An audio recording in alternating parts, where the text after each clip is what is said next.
And wait, are we live? Are we live? Hey! Nope, false alarm. Nope. Hey, ooh, I'm just messing with you. What up? Welcome to the live stream, ladies and gentlemen.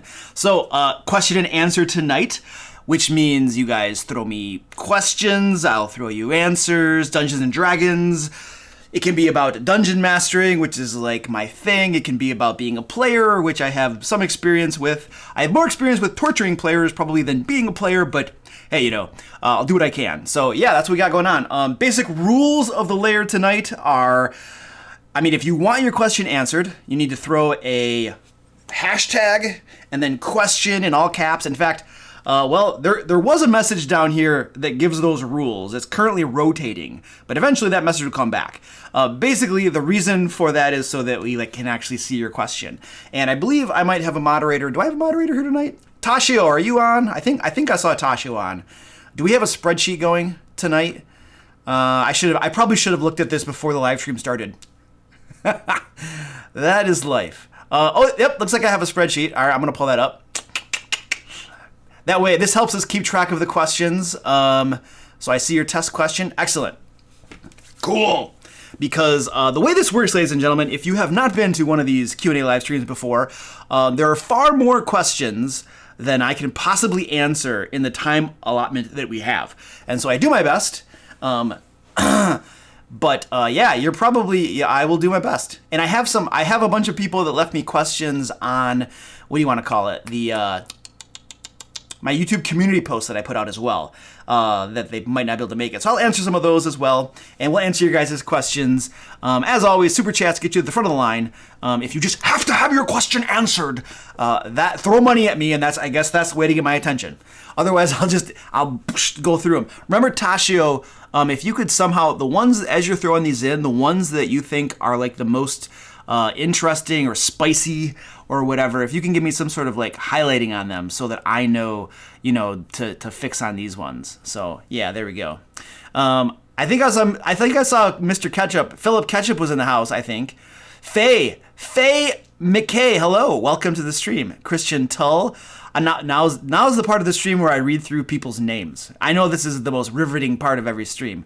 I can't even pronounce that name. Flame Slicer, what up, dude? Alexander Homier, hello. Pooks, oh, that's a good name. Pooks, I like that. Penguin Butt, okay, yeah, that's great. Alex M. And who else we got? I'm looking at names. Ninja Chicken, hello, Ninja Chicken. I love that name. That's great. Captain Waffles, that is sweet. Let's see. I'm just reading out the cool names. If your name doesn't get read off, it doesn't mean you're not cool. It just means a cool tree man. All right, that's okay. There we go. There are some names that jumped out at me. All right. What was I going to do? I had a thought in my mind that I was going to do something. Oh, that's right. I need to, so part of what I need to do in all my streams is I give a shout out to my awesome patrons over on Patreon, because these people help make things possible around here. They're awesome. They support the channel and they get perks as well. So in particular, I will give a shout out to the names in red: Clammed Oyster, Mr. Lemon Pie, Baobon, Kurt Y, Theta Tag, Son of Sofa Man. I like that. Strahd, Swaft, and Yokai. Now, some of these guys are in, this is, some of you might be interested in this. Some of these guys are in my Ancient Dragon Patreon game as well, that we run twice a month. We get together and we play D&D together. We actually have one spot open. So if anybody is interested in playing D&D with us, then there is a spot open. There's a link down in the description to my Patreon page and crap like that if you are interested. If not, no worries. Just, watch more free videos. All right, let's answer some questions. What is your favorite module to run? I don't know. I can tell you my least favorite module I have run. This is row 7 from Blair Iron Grip. Princes of the Apocalypse has major construction flaws, and I've ranted about that module in previous streams, so I will spare you that. I have run most of Waterdeep Dragon Heist, everything but the final chapter, and it was pretty cool. I like it. That said, I do not feel it is a module for new dungeon masters. There are some things in there that take some expertise to implement. Okay, so it's not a new Dungeon Master module, but it is really cool, and it is a little different than your standard "hello, here's a dungeon, go kill stuff" type of module. So yeah, it's pretty cool. What is the next adventure creation livestream going to be? Okay, so here's the dude, Fat Man Do. I'm not sure. We're kind of like halfway through creating an adventure together, and those, in all honesty, those streams are very hard for me to run. They take a lot of effort and energy. What we might do is we might focus more on creating specific elements of D&D stuff. You know, like we might do a live stream just creating magic items together, or creating NPCs together, or creating traps together, or creating encounters together. It's very challenging to try to like create an entire adventure together and all the little pieces. I know that that's valuable and people get use out of that. It's just very hard for me to run those streams. And so that the word is out on that. I'm currently churning in my mind where I want to go on that stuff. So yeah, that's the answer to your question, buddy. How do I handle big cities? I blow them up. No, I don't do that. I mean, so there are two things. There are two things for a big city. I run almost all my games, or all my games. I think they're all my games. All my games are run in Waterdeep in the Forgotten Realms, which is a huge metropolitan city. Okay, so the way I do this, it's a combination of two things. First thing is that I know the city. I know the basic stuff about the city. Not all the little details, but I know the basics of it, okay? Second thing, I improvise. I make crap up on the fly. Sometimes I'll look stuff up. Sometimes I'll just make stuff up. I anticipate as much as possible what the players are likely to do and where they're to go, and I'll prepare for that in advance. I have my OneNote. I use OneNote for all my campaign organization and stuff. And I have significant parts of Waterdeep like noted out within OneNote, which I got distracted. Somebody threw money at me and you distracted me, Gage Nix. I'll get to your question in a second. So like I have my iPad at the game table with me, right? With all my notes and stuff and all this stuff. And like I can just pop over, you know what? I can just show it to you real quick. Let's pull up OneNote and I will show you a glimpse into my world. Okay, let me just pull it up real quick. I'm going to avoid showing anything from active campaigns. And let's go over to our screen. Here's my desktop overlay. So right here, I have a whole notebook full of Waterdeep and the Sword Coast. So there's information about different groups and factions, different NPCs. There's this city called Rassalantar. I have Skullport. I have a significant bit of Skullport mapped out. This is according to the 2nd edition version of Skullport. Okay, I have some of the 9 Hells mapped out because one of my groups was going through the 9 Hells. So I have in here a lot of stuff mapped out about Waterdeep so that I can quickly refer to it during a game session. The same is said about this other little setting that I use, Lamelty, the Wood of Sharp Teeth, you know, and so that's a glimpse at like my stuff and what I do. But yeah, I got a lot of stuff mapped out. So that's how I do big cities, and I improvise a lot. Okay, let's move on to the next question. Oh, yes. Yes. Thank you for the super chat. Gage Nix. He says, hey, Luke, I know you say not to use solo monsters, so how do you handle a monster hunter style game?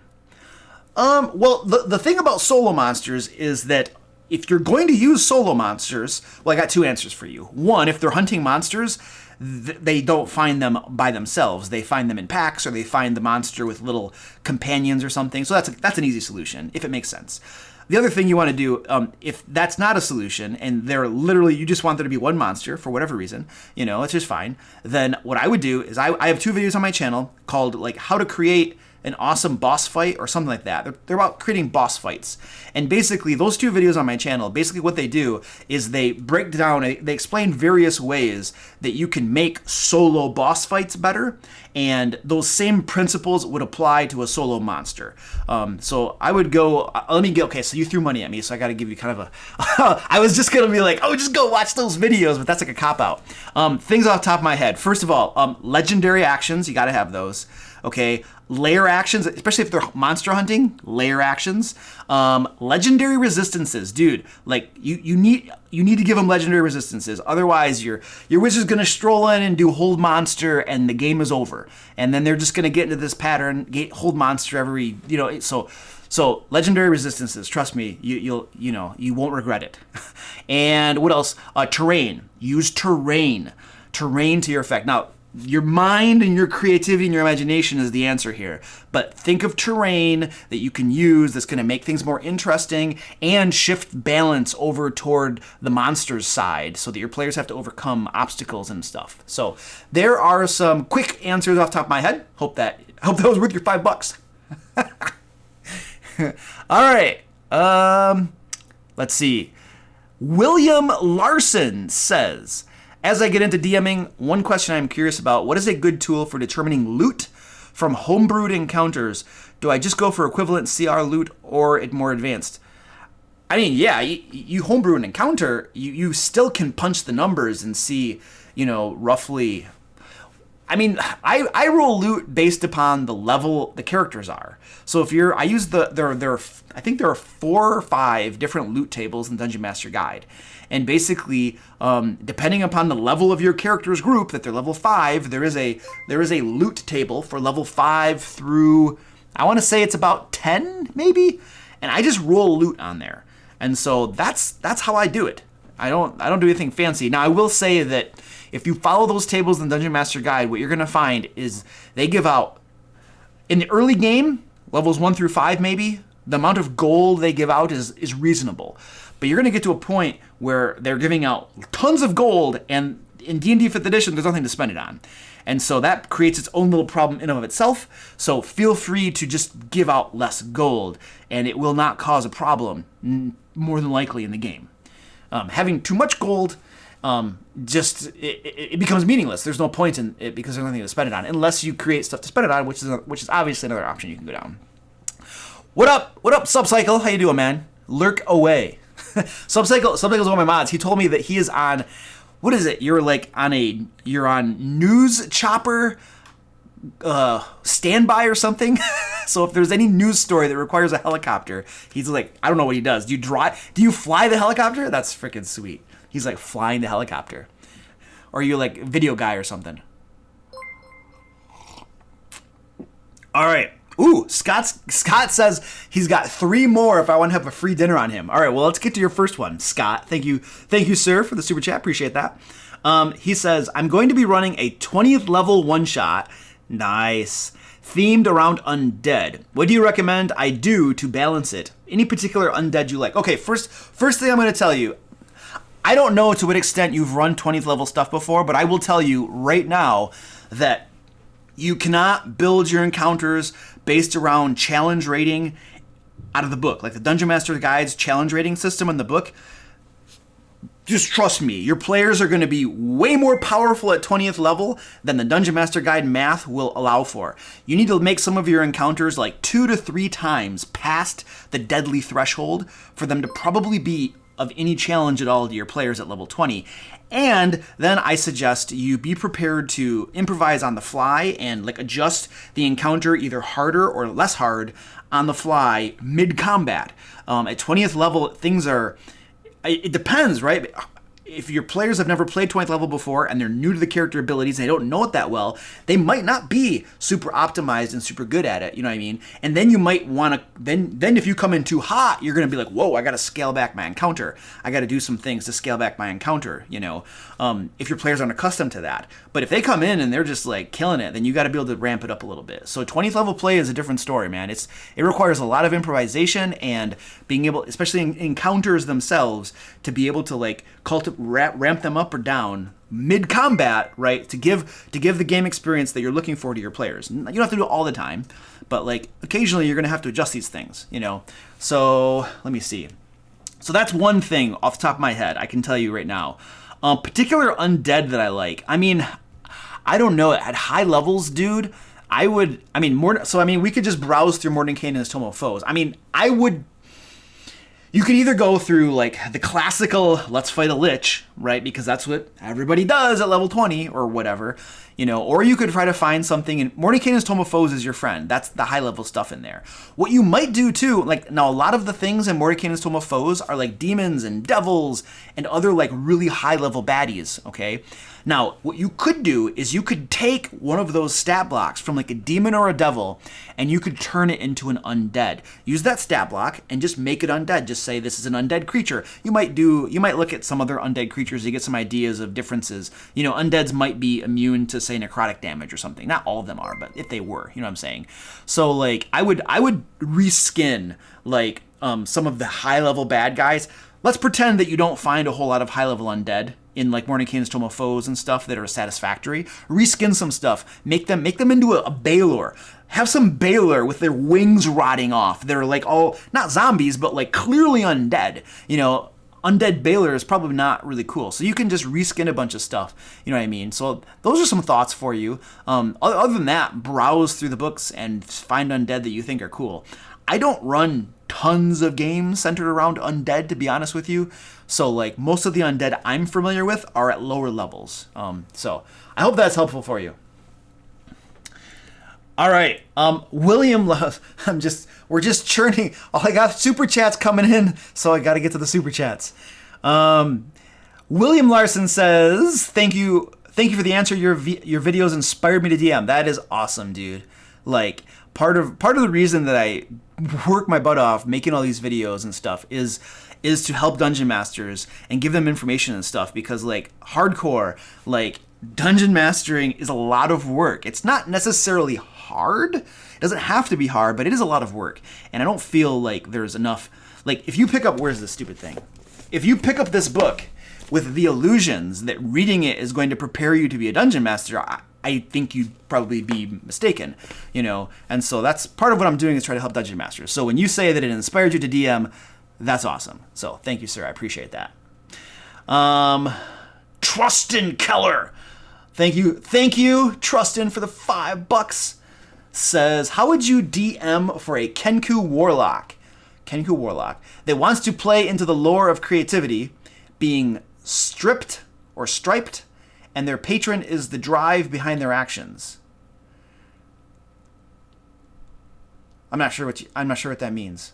Play into the lore of creativity, being stripped or striped. Which word is that? Striped or stripped? I think that's stripped. Creativity is being stripped? What are you asking? Ah! Trustin, can you clarify? Tashio, can you watch for his clarification and make sure you throw it on the spreadsheet and get my attention or something? I'm not sure what you're asking, man. I want to help you, but I'm not grasping the question. I'm sorry. All right, I'm going to pick something else while he's sending us a clarification. You don't have to super chat your clarification. Just throw it as a normal question, and Tashio should... I just don't understand what the question is, dude. Can you clarify? Like, explain a little bit for me. William says, all I did is binge videos like yours, and since then I've realized I've relied on my improv skills. Improv is key. Improv's huge, absolutely. Overclocked, hello. Question, hey Luke, I'm running my players through a game of Waterdeep Dragon Heist, but they keep just bursting into big bad layers and ignore current adventures. How do I keep them focused? Well, how do they know about the big bad layers? How do they find out about the big bad layers to go bursting into them? Who told them the big bad layers were there? Okay, so the point I'm driving at is you as the dungeon master control the flow of information into their hands. Okay, so if you want to focus them, control that information.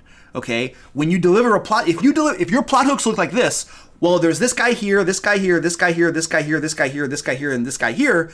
Don't be surprised when they just pick one randomly, right? If you want them to have options, give them 2 or 3 options and prepare for them and be cool with that, right? But if they're going and busting into big bad layers, it's because somebody told them about them, or they're just randomly wandering and finding them. Well, when they randomly wander and find them, have them stumble across the thing that you had planned for. That's part of like the game you're wanting to run. You know, if that's what you're trying to do, if you kind of want to guide them down the happy path, you know what I mean, then you control the flow of information, you give them certain plot hooks, motivate them though. You got to motivate them too. It's not just about like keeping them fixed on this narrow path. It's about, you know, giving them carrots and motivating them and stuff as well, so they will want to go down that path, you know. So there's a quick answer for you. I hope that's somewhat helpful. All right, where's I want his clarification. Where is his clarification? I want Trustin's clarification. Did he clarify? I want to make sure I answer his question because he threw money at me. All right, I think Scott... Well, let's see. Why did that not show up here?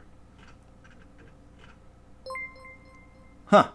Okay, anyway, Scott has a question. He says, do you think that using enemies that have 1 hit point but have an attack that would hit my players in order to eat up the player's action to make it more D?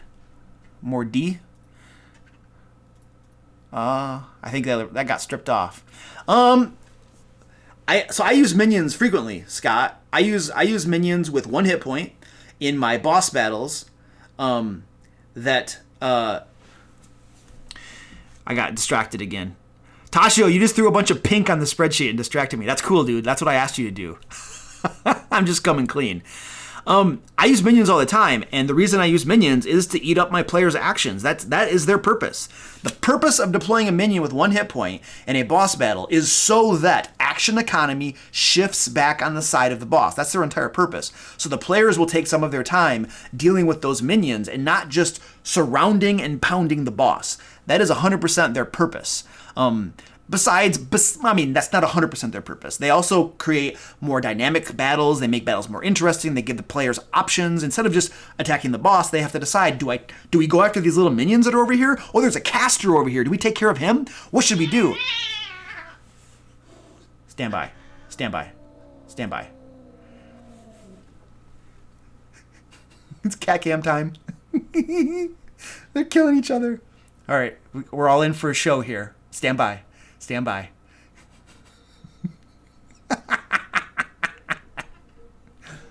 Oh, this is awesome.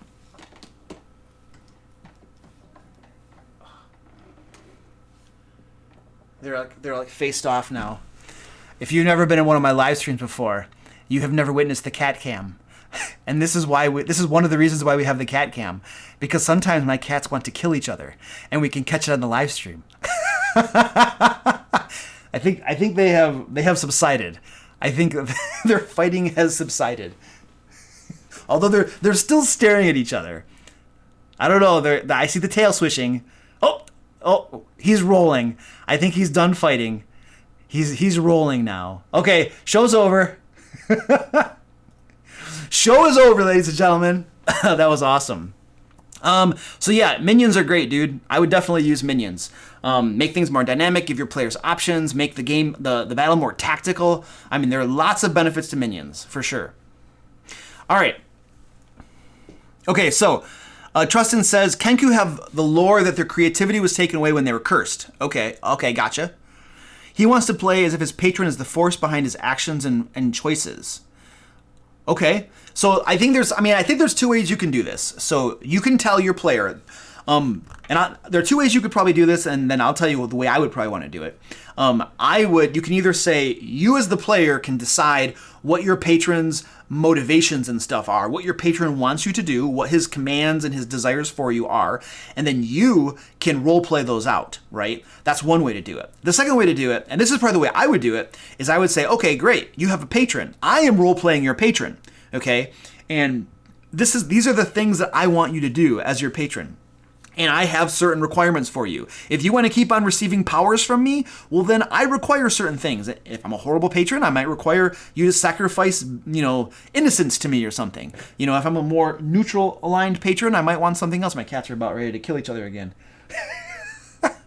So one of those 2 ways. And the reason I like to role play the patron myself is that I feel like it helps you to, as the dungeon master, you're taking a part in that like creative process with your player in determining where that game goes, and so you might have your patron give your player a mission that he has to complete, and he might need the help of the rest of his party, probably will if you want to play a group game, to go complete it, and so if he wants to role play that, then those are a couple ways you can do that. So I hope that answers your question, helps a little bit.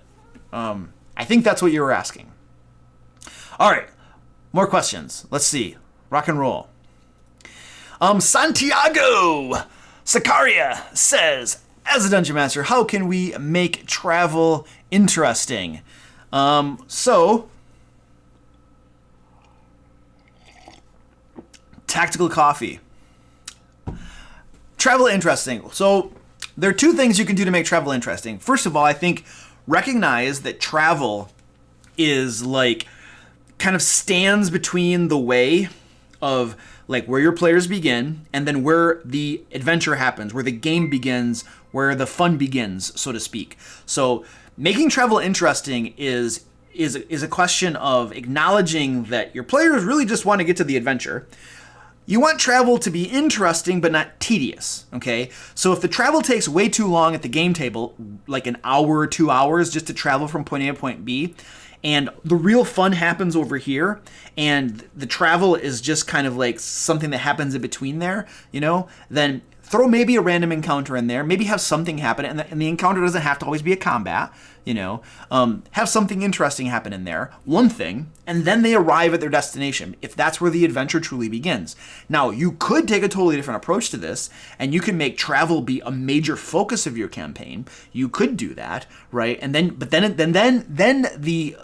burden is on you to make travel more interesting. You need to be much more creative then. Because if everything's not happening in that dungeon or whatever that locale is they're traveling to, then it's on you to like dig deep into your bowl of creativity, and come up with something. Encounters, random encounters, missions on the side, people they're going to run into and stuff like that. So that's on you, dude. If you want to make it interesting. I usually just have them have one sort of encounter or event on the way there, and then they arrive at their destination. Because in my games, most of the interesting stuff happens at the destination. So that's how I would do it, man. I think that satisfies my requirements and my players' requirements, I guess. All of our requirements are satisfied. But that's just how I do it. There are probably different ways to do it. All right. More super chats. Let's pop over here. We got 10 pounds. Oh, wow. I weigh much more than 10 pounds. Or is that just your... No, I'm sorry. Never mind. That's your unit of measurement. I'm just messing with you, dude. Michael, what up, dude? Thank you for the 10 pounds. I appreciate that. Says, love your DM videos. Help me so much. Awesome. Very, very happy to hear that. I will DM a one-shot. Is a one-shot better to start? Okay, so you're going to start, it sounds like you're going to start DMing and you want to know if a one-shot is better to start with. So if you've never DM'd before and you just want to start, then yeah, you can call it a one-shot and just do a one-shot with the group and just say, hey guys, I've never played, especially if, go to your group, your players, hey guys, I've never played before, I've never DM'd before, I want to DM, I want to get my hand at it, I just want to run a quick one-shot for you, and then you just run a one-shot for them. I think that's perfectly fine way to do it, so yeah. You don't have to do it that way. You could just, if you, another good thing you could do too is you could pick up one of the starter kits. There are now 3 starter boxes out there. One of the, I've heard, what is it? Lost Mines of Phandelver's, look, one of the good starter adventures, and then there's a new one that came out, something about Ice Peaks or something. Maybe somebody in the chat can, Interrobang, what up, dude? How you doing? Maybe some in the chat, it's like Ice Peaks or something, but that's another good like starter adventure module type thing you could run as well. So I think one shot's good to go. I think maybe a module would be good to go. Whenever you're just starting though, I would just level with your players and be like, guys, I've never run before. I've never DM'd before. So like cut me some slack. I'm gonna do the best I can. It's gonna be a learning journey and I'm probably not gonna be that good and that's fine. And I'm gonna get better as I go, and just have that conversation. I think that's going to take a lot of the pressure off from you, and it's going to put your group in the right mindset. And your players are probably going to help you, and whatnot. So I would check that out. The other thing too I want to throw at you, dude, is if you want to run a one shot, I have for free over on my website lots of adventures. Stand by. I'm gonna drop a link down in the chat for you, so you can go over here and just grab free adventures. So there's a link to a bunch of free adventures I make. One shots, you could just pick one of these and run it as a one shot. And I also have some stuff over on DriveThruRPG as well. If you want to pick up something over there, I'll drop a link here for that as well. So either of those are good one shots you can grab, dude. And then yeah, I hope that helps. All right, another question, another super chat. We're just delving into super chats today. Gallon Smoke Scale. Oh, that's a good name. Smoke Scale. I love that crap. Nice. No question. Just wanting to show some support. Oh, thanks, dude. Always loving the content, though it's getting late here. Time zones and all that funny stuff. Well, I appreciate that, dude. That's awesome. Yeah, if anybody wants to if you're getting value out of the content that I have, and you just want to support the channel and what we're doing around here, make it possible to make videos until the end of time or whatever, then there are two great ways you can do that. The first one is supporting me over on Patreon. There's a link down in the description to my Patreon page. And also, I just threw a link to Drive-Thru RPG where I publish adventures. You can also just pick up, even if you're not going to use the stupid things, you could just pick up some of those as a way to support the channel and whatnot. So thanks, dude. I appreciate the what do you call it? Super chat. All right, I got another one. Here we go. Ooh, KF7 Hawkward. Q, question, tips to make combat more tactical and engaging. The other guy said stripped as in stripped as in taken away. Okay. Yeah. Combat more tactical and engaging. All right, well, the first thing I'm going to give you an actual answer. But first, I just want to say I do have a playlist on my channel called Encounter Creation. If you go and navigate to my playlists, you'll find one called Encounter Creation. And several of those videos have little things in them that will help you set up good encounters, because setting up a good encounter is part of making combats more tactical and engaging. That said, things off the top of your head. Terrain. Terrain is a big deal. Okay, if you have a big empty room and there's nothing in this room and you have minis on here, boring as crap. Okay, put some tables in there, put some chairs, have there be a fireplace, have there be a chandelier, the classical I swing from the chandelier garbage. Okay, but if there's a fireplace, it opens up options.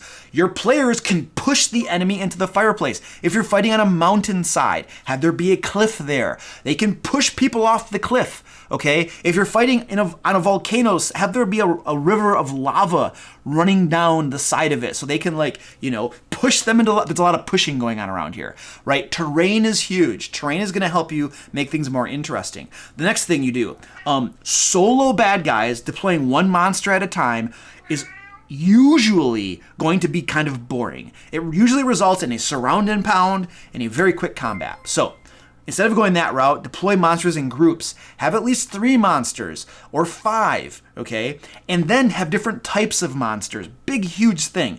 Don't have them all be melees, right? Have there be 3 melees that are going to engage the party. Have there be a couple archers back here that are going to shoot at the wizard. And then have there be a spellcaster who's going to do some other nasty stuff, okay? So when you deploy different types of enemies and you yourself are using tactics, like I just mentioned, then that is going to make your players think about, oh crap, what are we going to do? We have a wizard back here dropping hypnotic pattern on us, and these archers are shooting our own wizard, and our fighters are tied up with their fighters. That creates more tactical thinking. They have to think tactically. They have to think about how they're going to encounter and overcome those challenges. And so those are some things right there that are going to help you with your combats. So hope that is helpful, sir. All right, I think I have gotten through the super chats. So let's go back to our spreadsheet. Back to the spreadsheet. Whoops. How did it go over there? Whoops, that's not the. Where's my spreadsheet? Okay, I found it. Hey, Cthulhu! Cthulhu tagging? What up, dude? Good to see you again, man. Taro Bang says he adds death burst to enemies. That's cool. That's cool. I like adding auras to my enemies, like an aura damage. Like just standing next to it, you take damage. Or if you attack it, you take damage. Like let's say that you're fighting an earth elemental. You attack it and shards of rock fly in your face, doing some piercing damage, or maybe even possibly blinding you for like 1 round, which is nasty. Okay, so yeah, stuff like that is really cool. Oh, Penguin Butt has a question. I'm going to answer that question just because of your name. I'm a new dungeon master, never really played before either. Do you have any tips for describing what's going on in the game? I currently suck at it. I will tell you what I do. That's the best I can do, is tell you what I do. Woo! I just looked at, we have 140 people on. That's pretty cool. That's a new channel record. Why is my camera out of focus? Okay, hold on. My camera's out of focus. I gotta fix that. Can you find my face? Come on, I have an expensive webcam and it's like out of focus. Sometimes if you do this, hey, look at that! You just gotta like make your eyes and mouth big so that it can recognize where you are. Cool. Anyway, lots of folks on. That's awesome. What was I doing? Answering questions. Somebody had a question. I think I just read a question. Now I forgot what it was. Where the heck is my question? Oh, penguin butt. Oh, yeah. Describing what's going on in the game. Yes. So, my suggestion, sir, that reminds me. You know what I want to do? You guys, anybody who stays to the end of the stream, you got to remind me to do this. A lot of times, there's other D&D people who are streaming on Friday nights. I think Guy from How to Be a Great GM often streams on Friday nights. So, like, at the end of my stream, I want to, like, all of us go over to, like, his stream or somebody else's stream and just be like, yo, what up? And then we'll just hang out there for a while. Not in a bad way. We're not going to, like, be jerks, but we're just going to be like, what up, dude? And hang out. So anyway, remind me to do that if you're here to the end, because that'll be cool. We'll have a bunch of DM Lairites or something just pop in and be like, yo, dude, what up? I will answer your question, Penguin Butt. I just like saying your name. So what I do, dude, is I'm just going to tell you how I do it. Like, I envision the scene in my mind, like what's going on. So you just walked into a room where somebody has been murdered, okay? You describe the blood all over the floor, the stench, right? You describe the flies kind of buzzing over there. You describe, tables and chairs that are kind of tipped over. Oh, and there's a weapon over there. And then, that weapon over there is bloody. And then there are a few corpses there. You just start to imagine the scene in your mind, and then you just describe what you see. That's how I do it. Now, that may not work for everybody, because it does depend on some creativity and stuff going on in your head. My only suggestion would be to practice it. The more you practice it, and your improvisation skills are going to get better and better. Now, if that is a total flop for you and you can't do that stuff, then you can always just write out a few bullet points for a room or something, and then you just refer to your bullet points and you describe to your players what's going on. There is a reason the modules have read aloud text. Well, most modules have read aloud text, and that's to help the dungeon master. You might not need to read it aloud to your players. You might be able to paraphrase or say it in your own words, but some dungeon masters, they just need to be able to read it. You know what I mean? And so if you have to do that, there's nothing wrong with that. Ideally, with experience in stuff and getting more comfortable, you're able to depart from that stuff and just, make eye contact with your players and describe things as you go, So, but that's a question of experience and time for a lot of people. But some people just are naturally good at that, I think. All right. I think I got to take a breather. I talk too much. Imagine that. I talk too much.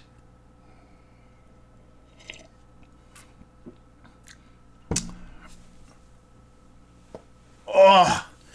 No, penguin butt. All hope is not lost at all. Dude, you gotta. I think this is a misconception, and I'm not saying you have this misconception, but I think in general, people who want to get into dungeon mastering, they watch some of these shows, and with like good dungeon masters and crap, and they're like, wow, that's what I need to do. And I'm like, no, that's not what you need to do. You need to just start with the skills and abilities that you currently have and do your best. And then as you get experience over time, eventually you're going to approach some of the expertise that some of these like professional, we'll call them, dungeon masters have. It's time and practice. It takes time. It's like who jumped on a bike the first time and didn't crash and burn? Well, maybe some of you did. The first time I tried to ride a bike, I remember it vividly, going down the dirt street and there was a hill and I crashed into the hill, fell down, was crying and went screaming back into my house. That was my first time riding a bike. I didn't get on the bike successfully the first time, or driving a car. Anything that you do, it takes time before you're going to get better at it. So you need to, like when we're starting to do something like Dungeon Master, we need to accept that, hey, what? I'm not going to be great at it maybe the first time, and that's okay. And be comfortable with that. And just the trick is to slowly, incrementally get better. Little by little, you analyze what you're doing, get feedback from your players, and you say, okay, you know what? I want to improve this thing that I'm doing. I'm not good at describing rooms and stuff. I'm going to work on that. I'm going to get better at that. I'm not good at planning out encounters because I always seem to kill my players. I'm going to get better at figuring out how to make encounters that are more balanced or fair or whatever you want to call them, So yeah, hope is never lost. It's a question of perseverance and using our brains so that we just keep getting better. That's that. So, all right, Lemon Madness. That's awesome. The Blonde Damon. Hello, Blonde Damon. That's an awesome name. Captain Waffles is still here. Your friendly neighborhood ninja. I'm just reading names now. The live stream has devolved into my reading names. All right, let's see. Moving on to more questions. Let's see. Darlene Corliss says, this is row 32 in the spreadsheet. I have jumped off the spreadsheet a little bit, Tashio, but now we're back. Row 32. I am a DM and one of my players wants to do something, but some of the group members do not approve of what he wants to do due to their personal experience with said thing in real life. Your thoughts? I mean, dude, it depends on what he wants to do. Like if he wants to do something that is just morally wrong, like let's just go to an extreme. Let's pick an extreme as an example. Let's pretend that he wants to rape somebody in game. Okay? That's just morally wrong, and I'm sorry, I'm not gonna be at a game table where that's happening. If I'm a player, I'm walking out of the room. Okay? If I'm the dungeon master, I'm being like, dude, time out, you're not going there. Okay? So there are some things that like you just don't go there. And I would not allow as a dungeon master, and as a player, I would not participate in. I would just be out the room. I'd be out the door. You know what I mean? So it depends. Darlene, it depends on what the dude wants to do. You know what I mean? If it's something like, I want to steal from this like mages guild. I want to sneak in and steal stuff from the mages guild, and somebody's like, I think thievery is wrong. Okay, this is Dungeons and Dragons, okay? I mean, that's probably a little bit too touchy there about that sort of thing. It really just depends on what it is, Darlene, and you're the dungeon master, so where do you put your foot down and say, this is unacceptable behavior? Well, here's another thing, too, to consider. I mean, shoot, if you've got 5 players and this one dude wants to do something and it makes the other 4 uncomfortable, you know what I mean? And it legitimately in real life makes them uncomfortable, even if you think or they think it's something it's not that big of a deal, yo. Consider their feelings, consider their perspectives. You probably just don't want to allow it, just for the sake of your players, even if there's nothing really wrong with it, So that's something to think about as well, I think. So there's another thought for you. I did not solve your problem, I'm sure. I probably just gave you more to think about. Yeah, there you go. All right. I'm hungry now. I had some food before, but now I got hungry again. I think talking.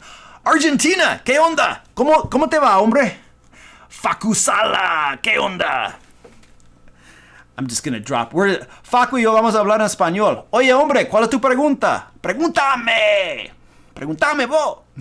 Like, pregúntame vos. I don't know. You guys, Argentina, like, has this different, like, accent, You got, how does it? My wife. So my wife is from Central America, Facu, and she. I lived in Central America for a while as well, and what do you want to call it? She watches like shows and stuff in Spanish, obviously, and like I think it's Argentina. That's like really nice little sing-song accent and stuff. It's really cool, man. All right. Anyway, let's move on from that. Spanish is happening. I'm just gonna. Acabas de entrar. Bueno, bienvenido.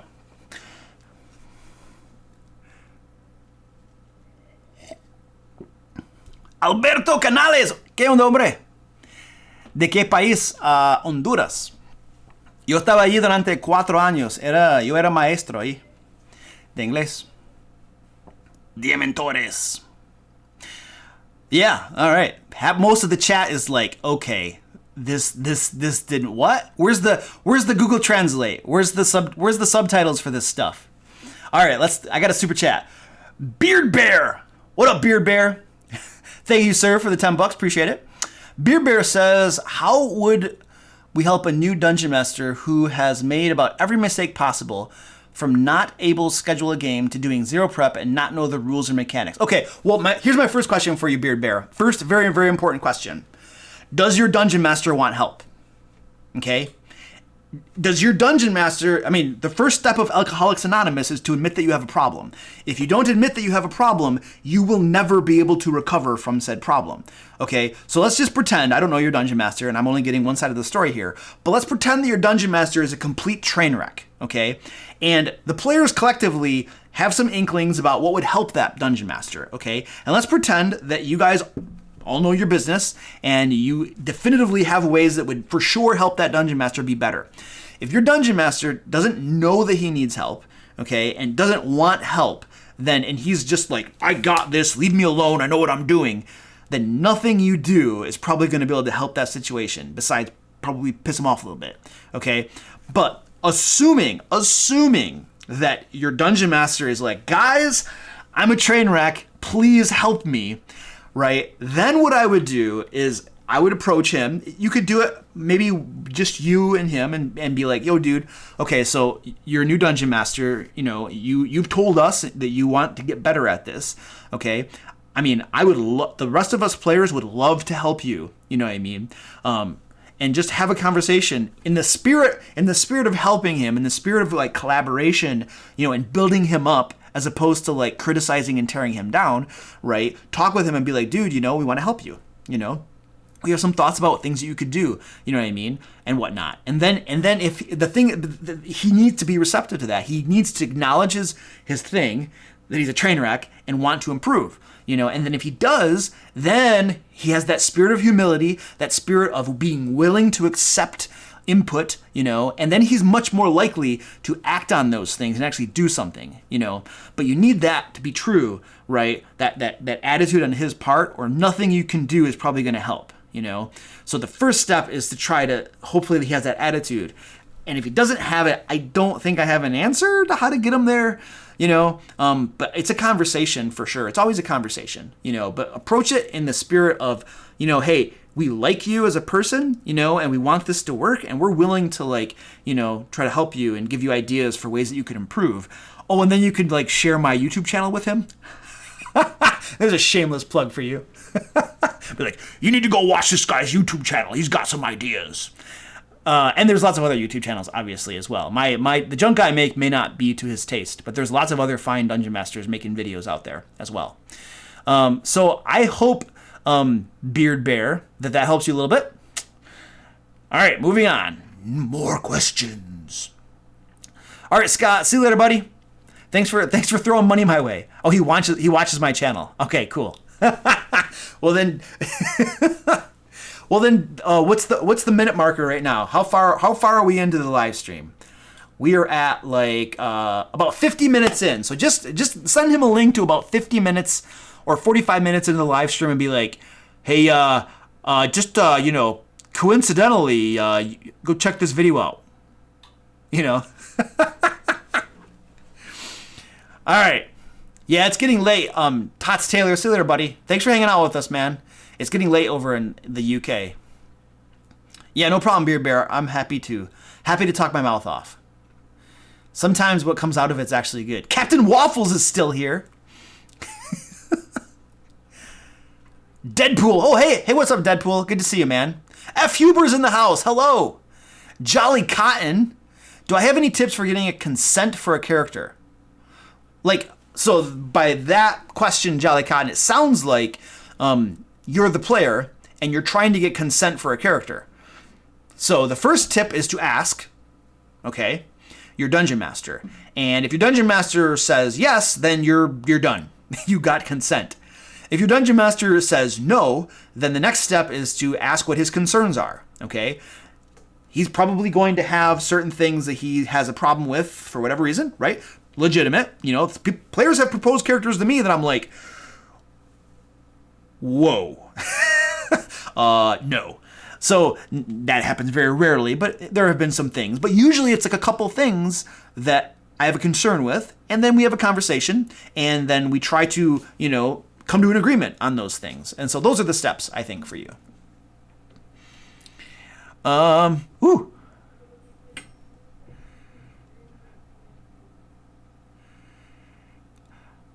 Hay que hacer una pregunta respecto a un tema en particular o cualquier pregunta que se me ocurre. Hombre, me puedes preguntar cualquier cosa. O sea, de Dungeons and Dragons, ¿verdad? Me puedes preguntar cosas personales también, pero tal vez no te contesto. So, it's good. Whatever you want to do, buddy. Any types of questions, anything's fair game. But if it's too personal, you know, like if you're asking the names of my cats, I might not tell you. All right, let's see. More questions. We got more questions going on over here. I'm getting like distracted.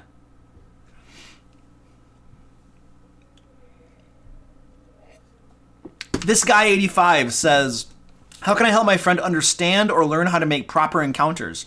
He really likes to homebrew his enemies, and he always gives them plus 15 or ridiculous numbers to hit. I mean, dude, like, what you just said to me right now is the beginning of that conversation with him, you know? And it'd be like, dude, check this out, dude. We're level 5. We're level 5. Plus 15 to hit is way too powerful. You're demolishing us, okay? Here's the monster manual. Here's CR5 creatures, okay? Or whatever it happens to be. You know, this is the rough to hit thing that they have. Like there's a conversation that happens there where you try to explain to him, you know, the things that he's doing that are too unbalanced, and you try to have a conversation, and then you explain the problems it is causing on behalf of the players. You know, your combats are way too hard, man. We're getting our butts kicked. We're getting demolished, you know? Like, we enjoy the homebrew monsters because it's something interesting and different, but, like, you know, we're really struggling here not to just get our butt kicked every time, you know? So it starts with a conversation, man. Do I have a big iron on your hip? No, I have lots of weapons lying around. You want to see some of my weapons?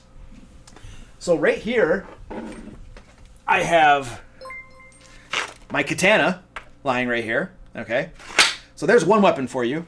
We'll just put these into a pile on the floor. And then, oh yeah. We have my size. Just right here. Just stand by. Have a 1 size, 2 size. There you go. Not done yet.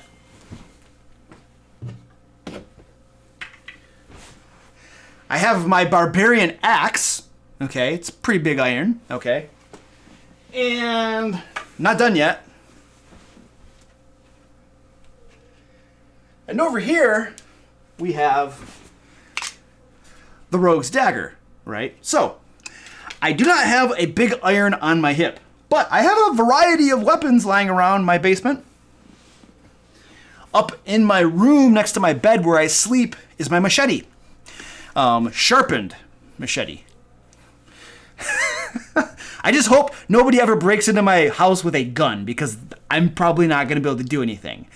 But if they don't have a gun, I think I'm pretty well prepared. So there you go. That's my big iron, buddy. It's not at my hip, though. It's not at my hip. Now they're all on the floor next to me. All right. Anyway, moving on. Yeah. Oh, the mods definitely have a list of questions that have already been asked. We're going on 68 questions. Oh, Josiah. Josiah's asking about the tactical tokens.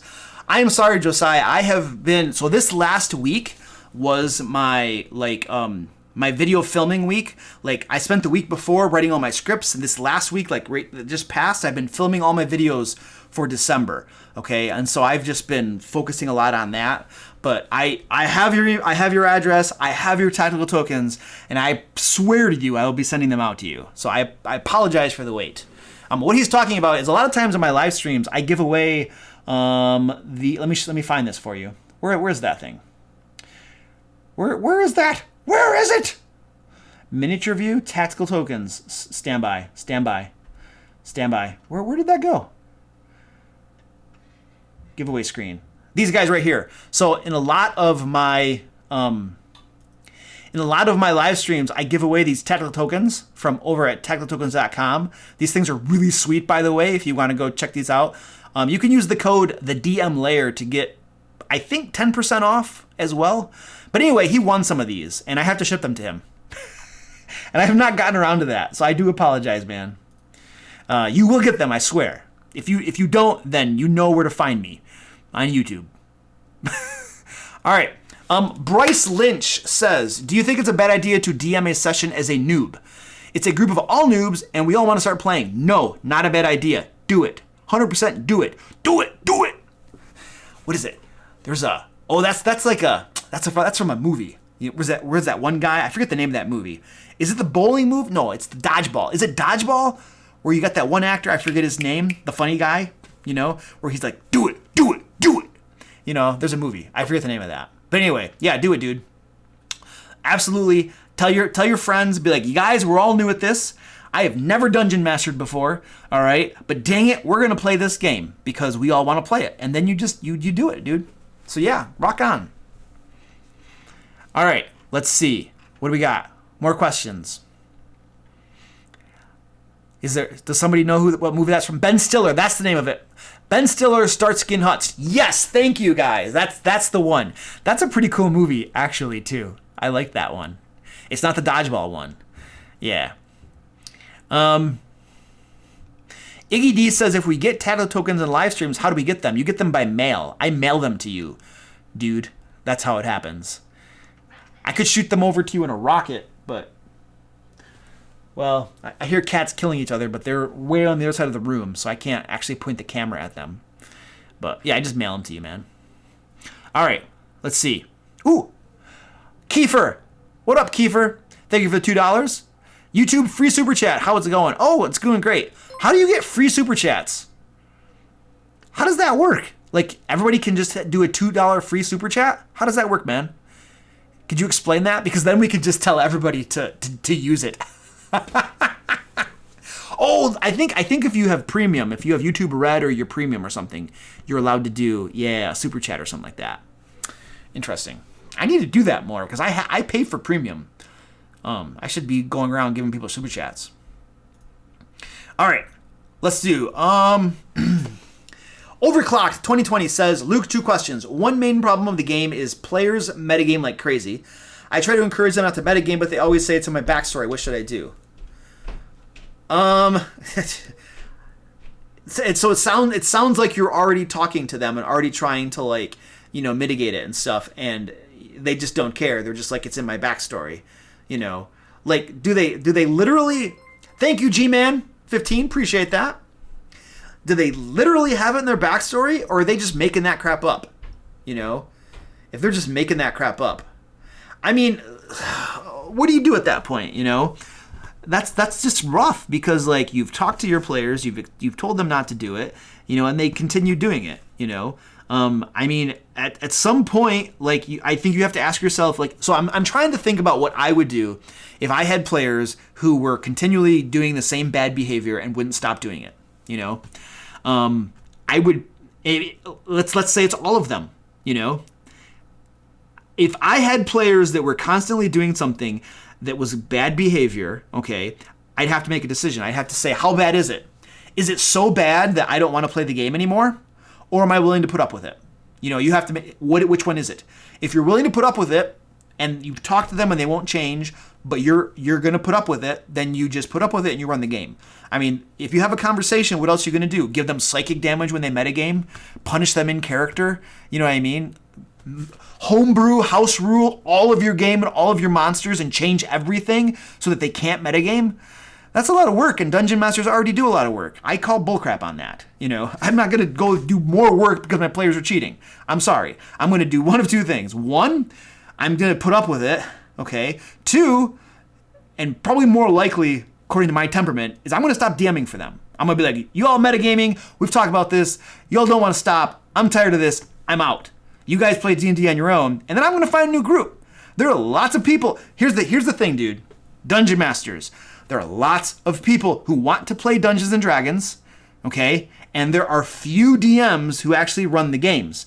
And there are even fewer DMs who run, like, good games, okay? So if you're a DM, you're in high demand. And if you're a DM who runs really good games, you're in even higher demand.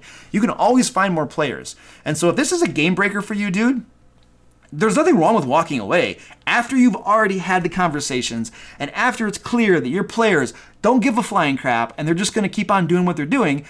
Maybe it's time to walk away, find a new group of players, you know? If you have like 5 players and 2 of them are engaging in this behavior, well, guess what? Goodbye, right? If you've talked with them and they don't care and they're going to keep doing it, goodbye. You know, you're gone, you know? And I'm going to find players who actually want to play the game and role play and not metagame. You know what I mean? But you got decisions to make, right? I just gave you a whole bunch of options, okay? Now you got decisions to make and stuff to think about. There's no right answer necessarily to this. And different people you ask are going to have different opinions on what you should do, you know, but it's up to you. I hope that helps. That's a great question, dude. I had to think about that one. Like, what would I do? I would probably walk away from, if all of my players are doing something horrible, I'd probably just be like, I'm done. I'm finding new players.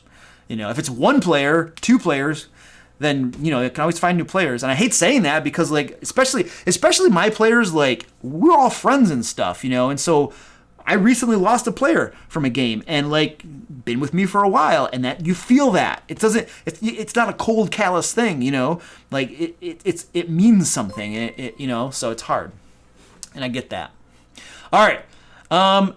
Kiefer, yes, I will give Pathfinder tips. Sure. I mean, Pathfinder is essentially Dungeons & Dragons in all intents and purposes, and it uses the 3.5 system.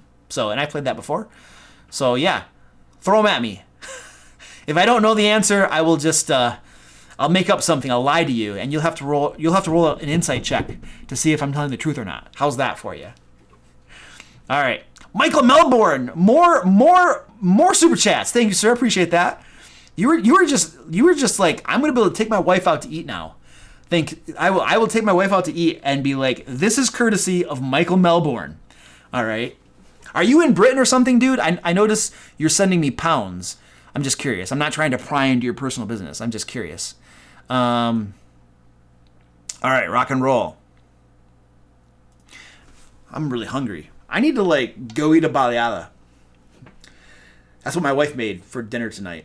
And I only ate, like, one. I had 3, but I ate one of them and then took a bite out of one more. And so there's more left for me because I was going to come do a live stream. I'm like, I gotta get ready for my live stream. I got to stop eating. And then I had to check to make sure I didn't have any beans in my teeth because that wouldn't be good to do that in the live stream. All right, let's answer his question. I'm like drawing out the suspense. Michael's like, dude, just answer my question. As a PC, I want to try Druid Wild Shape to flee, then hitch a ride on a Ranger Arrow, then before Arrow hits, I jump, then Wild Shape. How many actions, and with that possible, how would you deal with it? Holy crap! If my player like threw me that, I would just be like, okay, let's figure this out. Wild Shape is either an action or a bonus action, depending upon which archetype you took. Let's pretend that you took the one that allows it as a bonus action. So you at least have a bonus action. And then when somebody shoots an arrow, dude, arrows travel at crazy velocity. So if you want to jump on that arrow, I'm going to tell you that you're going to have to use your reaction, okay, to be able to jump on that arrow. And then I'm going to tell you, I would be straight with you. That is going to be very, very difficult. And as a dungeon master, I'm probably going to put a DC of like 30 for that action because arrows travel at crazy velocities, and a creature to have the reflexes to jump on an arrow and grab that arrow, okay, you gotta be very fast, really good reflexes, and the difficulty of that is probably like a 30, which in D&D terms, that's impossible, almost impossible, okay? You gotta roll a 20 and then have a plus 10 modifier to be able to make that happen. That's gonna be very, very hard, and I will level with my player. You're trying to do something that's very, very close to impossible, all right? And then even if you get on the arrow, here's the other thing, even if you get on the arrow, okay, physics, arrows are light. An animal that clutches this arrow, you're almost assuredly going to throw the trajectory off, okay? And that arrow is not going to go where it was intended to go to begin with, okay? However, we are in a fantasy setting, so let us assume that it'll work, okay? So you use your bonus action to Wild Shape, you use your reaction to jump on the arrow, okay? I would probably say that because of how hard that is, I would actually make that your action. You need to hold your action and then use a reaction to jump on it. So we have that's one round right there. Voomp. Okay? And now before it hits the target, you want to jump off again. That's probably the difficulty of doing that. You're looking at a reaction and an action again. Okay? And then did you say you want to Wild Shape back again? And then Wild Shape back again, you're looking at another bonus action. So I think we have a bonus action, an action plus a reaction. That's one round. And then the arrow's traveling, okay? And then you have to jump off from it, probably using some movement and maybe a reaction, okay? And then a bonus action to Wild Shape back, and at least that. I think we're looking at least that. And if I were DMing that, I would say that's a really good idea. The chances of it happening are low, high DC. But yeah, let's see what happens. I mean, that's a cool idea. If I were the dungeon master, I would probably do this. I would say that is a great idea. If you make your difficulty if you roll high enough and pass the difficulty, I'll allow it to happen, right? However, it's a one-time thing because that is probably not feasible, But anyway, but that's just me. I run a little more realistic, grittier stuff, but it's a cool idea. All right, I thought some more food. I have to reset. I have to reset my language. Kiefer, thank you for the $2. I thought I saw some more super chats in here. The Blonde Demon. The Blonde Demon says, how do you deal with players that constantly keep trying to shoehorn things into your lore? Recently, he's added a new member to Pantheon without asking. Wait, so like you're the dungeon master. I'm imagining. So you're saying you're the dungeon master. You have the lore of your world, and your player comes and says, actually, and then tries to like make a new member of the Pantheon. My response back would be, actually, I'm the dungeon master. Okay, and then you make a choice. Either, and it depends on the type of game you want to run. Do you want to include your players in the creation of the lore and stuff of your world? And if you do, there's nothing wrong with that. And if you don't, there's nothing wrong with that. It's perfectly fine to say, listen, I created the world, or I'm running this setting or something, and this is the Pantheon. And your player says, well, I worship this deity that exists here. There's nothing wrong with saying, no, that deity doesn't exist. This is the world that I created, and I'm in charge of it. I'm role-playing it, and it doesn't exist. There's nothing wrong with saying that. And there's also nothing wrong with saying, awesome, let's incorporate your deity into the Pantheon. And because there are two different ways of running it, right? One is you are welcoming and inviting your players to assist in the creation of your game world and maybe get some ownership out of it and maybe get them to buy into it a little bit more. Nothing wrong with that. Or you can just say, no, this is the game world that I'm using and this is how I'm running it. Now, I kind of feel that how I would rule it would depend on the spirit that my player is trying to do that sort of thing. If my player is doing it in the spirit of like making the game better and collaborating and stuff, then I'm probably going to allow it. If my player is trying to gain some sort of advantage and power game a little bit by doing that sort of thing, and it's purely from that motivation, then I'm probably going to squash it, because motivation is important to me, I think, So there's some answers for you. I didn't give you the true way. I gave you some things to think about. There probably isn't a true way in D&D. There's probably some bad things, and then there are probably lots of mostly gray areas. All right, still hungry. All right, Facu says, mi pregunta va en español porque es más fácil. ¿Qué haces si te das cuenta de que un monstruo es muy fuerte para la party en medio del combate? All right. Faku Sala, so I got your question. Basically what he's asking is what do you do if you are in the middle of combat and you realize that the monster is way too hard for the party, okay? So the answer to your question is that you adjust things. Ajustas las cosas en el medio del combate. Y hay varias maneras de ajustar las cosas. And then there are lots of different ways of adjusting things. I got to answer it in English so everybody understands me. Sorry, dude. One of these days I should just run a Spanish stream and then we could just do it all in Spanish and you can listen to my gringo accent or whatever I have. I'm out of coffee, by the way. I keep looking at it and it's empty. I'm going to have to fix that.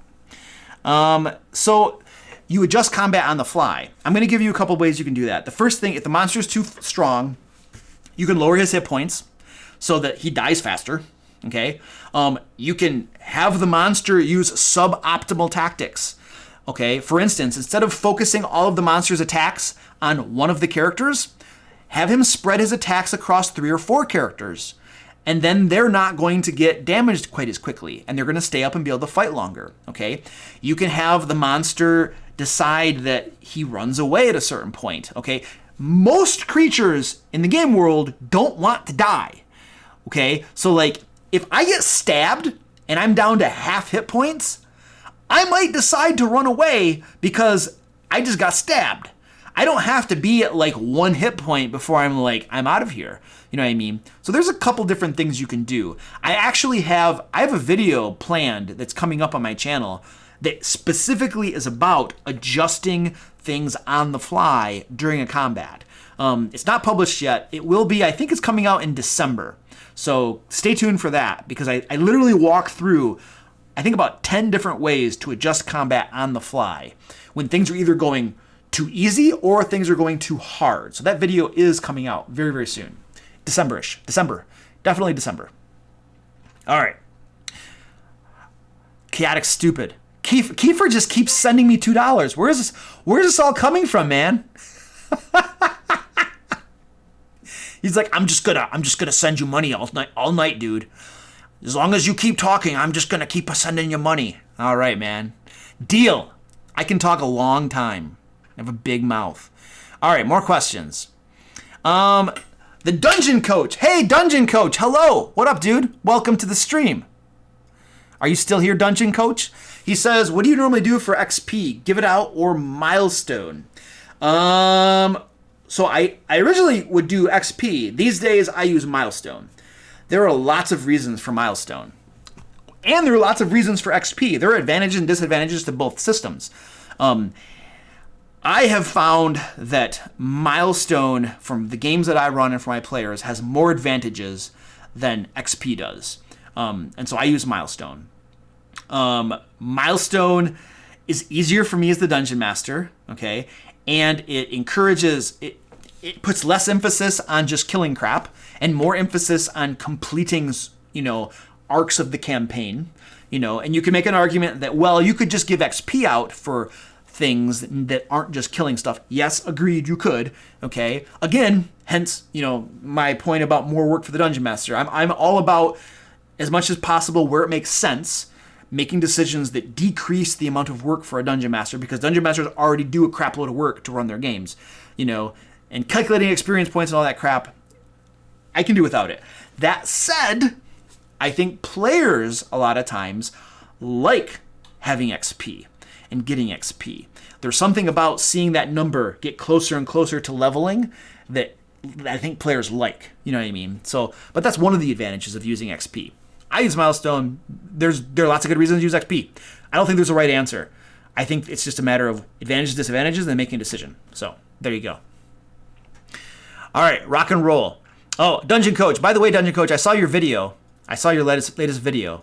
And all I want to say in the spirit of a good-natured spirit is you linked to one of my old videos I look at that old video and I'm just like, wow, that video sucks. Like the camera, the recording, it's like this is a really like I've taken down some of my older videos because they were done so horribly. That one made the cut, but like barely,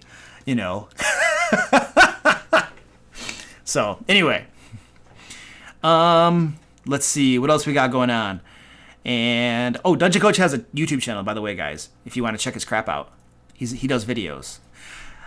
That's game breaking right there. That's like groundbreaking. He has a YouTube channel and he makes videos. Imagine that. All right, more questions. Would you ever allow 10th level spells? I mean, I don't know. Spells go up to 9th level right now. If there is a book from Wizards that shows me 10th level spells, then I might. I'm sure there are probably... My camera is having problem focusing on my face. There it goes. The problem with third-party books, a lot of times, is they're not balanced very well. They're usually overpowered and crap. And so I would be so extremely skeptical if one of my players came and said, I got 10th level spells. I would be like, dude, let me look at your 10th level spells. All right. But that's just me. And the in-game anyway, like once you get like up to level 15 and beyond, things are crazy anyway. Do you really need 10th level spells? I don't know. There's nothing wrong with it. I'm just talking about my personal preferences, and you don't have to agree with that. It's fine. Boris Tasova says, my DM made us enter the dungeon in the first 10 minutes. We said we should roleplay and learn to trust each other. They said it's too boring. Let's go to the dungeon. They don't even role play while talking. Okay. Where's the question? I don't know what the question is, man. I suppose your question is, what should I do? I don't know. Kill monsters? I mean, if that's the game your DM is playing, you have choices, you know? Are we okay with that? Are we going to keep on playing? Or are we going to go try to find a dungeon master who runs a different sort of game that we're interested in? You know, that's the question. You know, you could talk to your DM and be like, hey, you know, we'd like to do other things in the game, but there's a chance your dungeon master isn't going to want to. And he says, no, this is the game I'm running. And that's his choice. You know what I mean? And if you don't like that sort of game, then it's maybe go look for different games, you know, conversation first. And if ultimately the changes that make the game appealing to you don't happen and the game isn't fun for you, then it's probably time to find a different game, you know. But if the game is still fun and you want to stick around, there's nothing wrong with that either. You know, you have to make a decision, you know. All right, let's keep moving.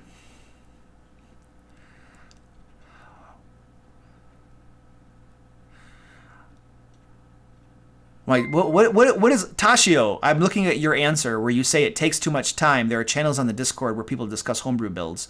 Oh, is somebody wanting to like post a homebrew build or something and then discuss it? I mean, I'm not going to do that.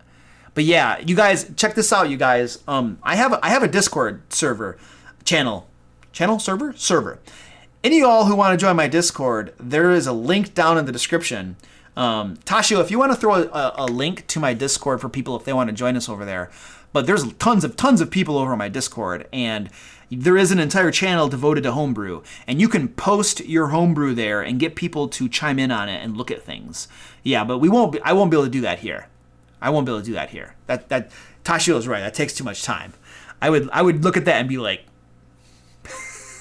all right, moving on. Where are my questions? DM Torres says, how do you kill a player with a jelly donut in a very dramatic way? Because I think that's a cool challenge. A jelly donut. Oh, I got you. Check this out, dude. Jelly donut, okay? You take a bite into the jelly donut, and the filling is a black ooze, okay? And the black ooze immediately, like, goes down your throat, okay? And then is inside you, tearing you apart from the inside. Okay, and what do you want to call it? The appendage. What do they call that thing? The pseudo limb or whatever. The pseudo arm, pseudo appendage, whatever, bursts out of your belly, right? Out of your belly. You're still alive. It's ripped out of your belly, and then it starts attacking you. You know, and so then you have to like pull out your dagger, and you're like stabbing at this thing that's inside you and stuff. You know, maybe you have to like put your hand in your own belly and like kind of pull it out or something. Maybe you get like a big ice cream scoop, you know, and you're just like, pull that out. There's the answer to your question, dude. You do that. You let me know how that goes. Nice. Oozes in a donut. So, Bean Counter says, sadistic. I would be afraid to play with you. I'm all talk, dude. I'm all talk. Like, I've only TPK'd my groups 2 times over the course of 4 years, 5 years or something. It almost never happens. People die a lot, you know, and then they probably get raised from the dead or reroll a character, you know, but that's life. That's the game. Trustin Keller didn't like that description.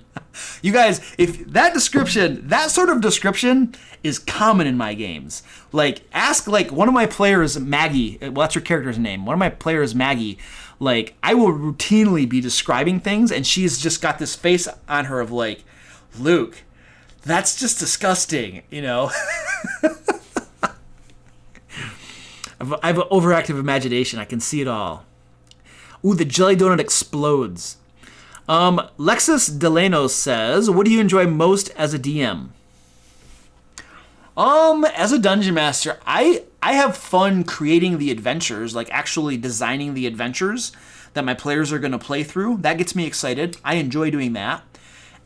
And then, of course, I enjoy running them at the table, you know. I enjoy being in charge in the sense that I'm running the game. I like to. It's not so much that I'm in control of things. My players are ultimately in control of things based upon what they decide to do. So it's not like I have control, but I'm just like, I enjoy running the game. It's just fun to me to know the adventure, everything that's in there, and then have my players do things, and then I just adjudicate and I respond to that. That is fun to me. When I'm a player and I don't know the adventure, it's a mystery to me, that is less satisfying to me for some reason. I don't know why, but that's a thing. So anyway, that stuff is fun. And I love, like, being the one that facilitates a group of people having fun. Like, if I'm not running the game, maybe somebody else will and they'll have fun, but that's, who cares? The fact is that I'm running the game, and like I am facilitating the fun of 5 people for several hours, and everybody is having fun, and we're developing relationships. We're developing friendships. Some of us deal with like anxiety and crap, or lots of stress in real life, and that's a moment to unload and feel better about yourself. You're developing social skills. Some of my players like might not get out a lot, you know what I mean, and stuff like that. And so you're introducing a group of friends for them that can get together on a frequent basis. And I have a player that like the D&D group is the friend group, and if it weren't for that, this player might not really have any interaction with other people, besides like at work or something, and so just being the one to help make that happen, and I'm not like, it's not like it's all me, but I'm a piece of that. But the Dungeon Master is an integral piece of that, because without the Dungeon Master, it doesn't happen, and so that's really cool. I like that. I'm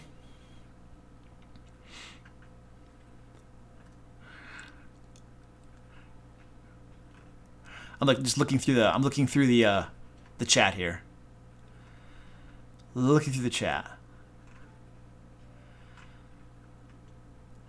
All right. Tasha, are you still here? I think Tasha is still here. I'm just like off the grid. I need more coffee. Give me 2 seconds. I'm going to fill this up.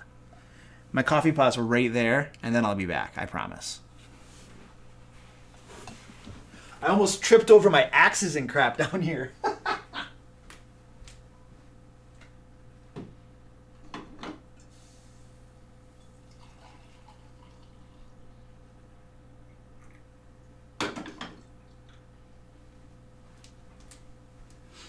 Got these things all over the ground, like the axes.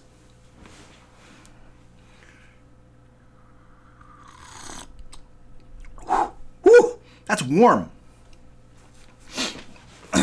Oh. All right, I'm gonna have to take a bathroom break here. Not too long. All right, rock and roll.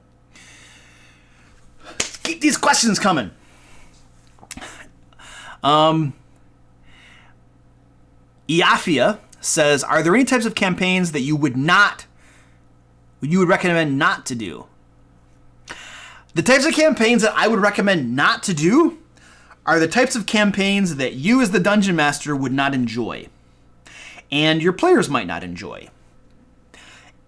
Beyond that, like, if you think you would have fun doing it, and you think that you have the capabilities of running that sort of campaign, like, if you want to make it a sandbox and you want to run that, if you want to run an evil campaign, if you guys think it will be fun and it lies within your skill set, because there are probably some types of campaigns that are not in my skill set, and I would probably not do very well. And so I would probably just be like, you guys, I know you guys all want to run this like murder mystery campaign, but that's not my deal. I'm probably not the Dungeon Master to do that. So if you want to do something else, that's probably lies more with what I know to do and that we'll all have fun doing. I don't think there's anything off limits. All right. I see more questions. I saw one here. That one's answered. I'm gonna line. What was it? 75 is answered. I already answered 75. One of my players ate a bag of holding. What happens? I think that, well, it depends on did he chew it up or swallow it whole? If he swallowed it whole, then does his stomach acid and digestive juices eventually destroy the bag of holding? Because if it does, then the contents of the bag of holding will just erupt into his stomach, and depending upon what's in that bag of holding, he might just be dead. All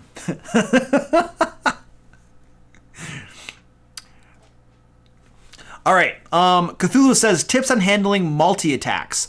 I usually just give up on multi-attacks because they take damage that will injure a PC and kills them.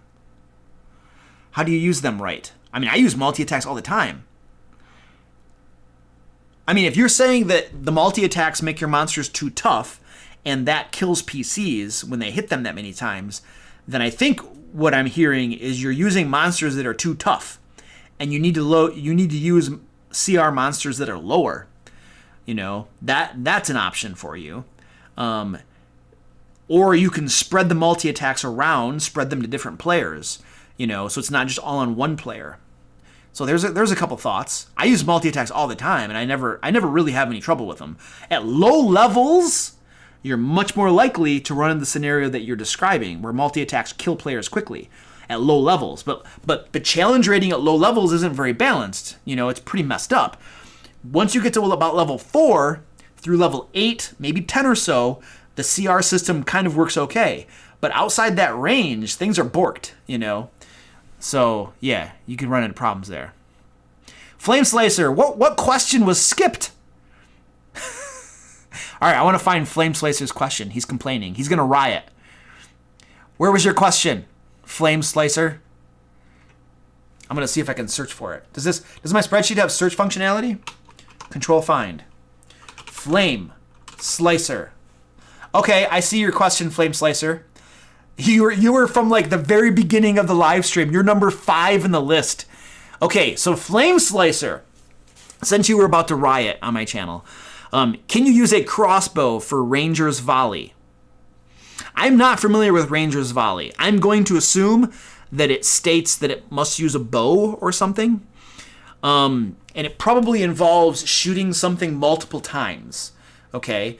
Now, crossbows have a feature called loading, right? Which means you can only shoot one at a time. So I'm making some assumptions about your question because I don't know the specifics of those things that you're asking. But technically, if what I'm assuming is correct, then you probably wouldn't be able to use Ranger's Volley because a crossbow has a loading property. Okay. However, Ranger's Volley is either a special ability or some sort of spell or something, in which case you might talk to your dungeon master and say, look, I can only use this spell or this ability so many times, and so is it okay for me to be able to use it with a crossbow, recognizing that I can only use it a couple times? Is that okay? So I would talk to your dungeon master. I think that's my answer. Wow, from the very beginning. Ninja Chicken. Are you still in the stream, Ninja Chicken? I'm seeing your question from like the very beginning of the stream. Do you have to be the same alignment as the deity of choice to be that deity's cleric? No, not necessarily.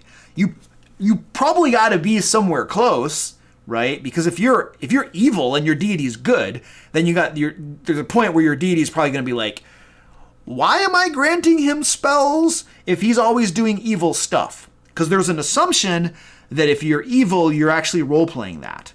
Because if you have evil on your character sheet, but you actually role-play more good, well, then you're not actually evil. You're actually good.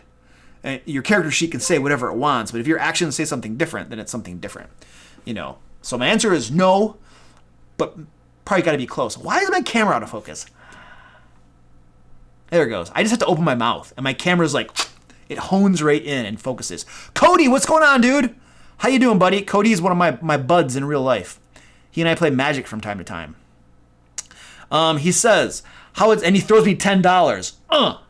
I'd play Magic more often if you paid me to come over. It's like, all right, Luke, how much? $100? I'll come play Magic for $100. I'm just really busy, actually. I'm super busy, which is why I love Magic's fun. I just don't have a lot of time to do it,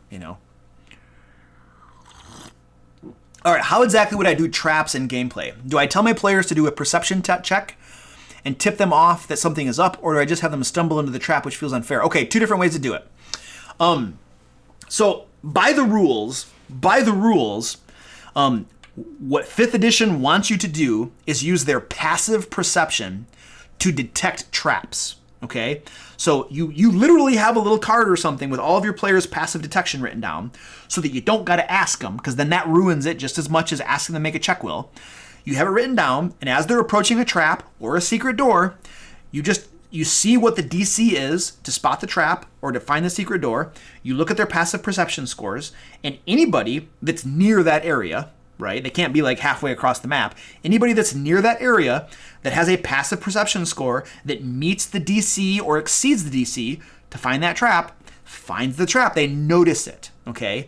That's how 5th edition wants you to run the game. Now, I don't do it that way. I have homebrewed, I have house ruled something for my games, because most of the time you're going to have a player with a very high passive perception, and all of the traps are going to be freebies, and they automatically notice them. They automatically notice secret doors, and it takes the fun out of finding them, you know? And so the way I do it is I tell my players that you need to make an active perception check to find a trap or a secret door. If you roll low, you can always use your passive score as well. But you only find traps and secret doors if you decide to make a perception check. I never call for it. I never ask for it. They must decide where is the appropriate time to make that check. That's how I house rule it, okay? But here's the thing. I don't put lots of traps in my games. Traps are kind of rare, okay? You might have one per adventure. And I usually put traps in places you would expect traps to be. On a chest, maybe at a door, maybe at the entrance to the dungeon. They are in places you would expect them. So players that are not just blazing through, that are using their brains, let's check for a trap here, okay? And then a lot of times, through the description I give when they're looking at a hallway or an area or something, I will throw little tidbits in that are hints that there might be a trap there. Not very, it's not obvious, it's subtle, but a little hint that there's a trap there. So that way, players, if they're paying attention to my descriptions of areas, they will pick up on the fact that, ooh, that doesn't sound good. What do you mean? What do you mean the floor is uneven? Or what do you mean that, you know, there's a glint, there's a shining on the wall, or the walls are shiny, or you know, I don't know, those might not be good examples. But the point is that if you're paying attention and you're using your brain and you're not just like speed running through the dungeon, you're probably going to have a good clue that you should look for traps. You know, so that's kind of the balance that I strike, you know. So yeah, hope that helps.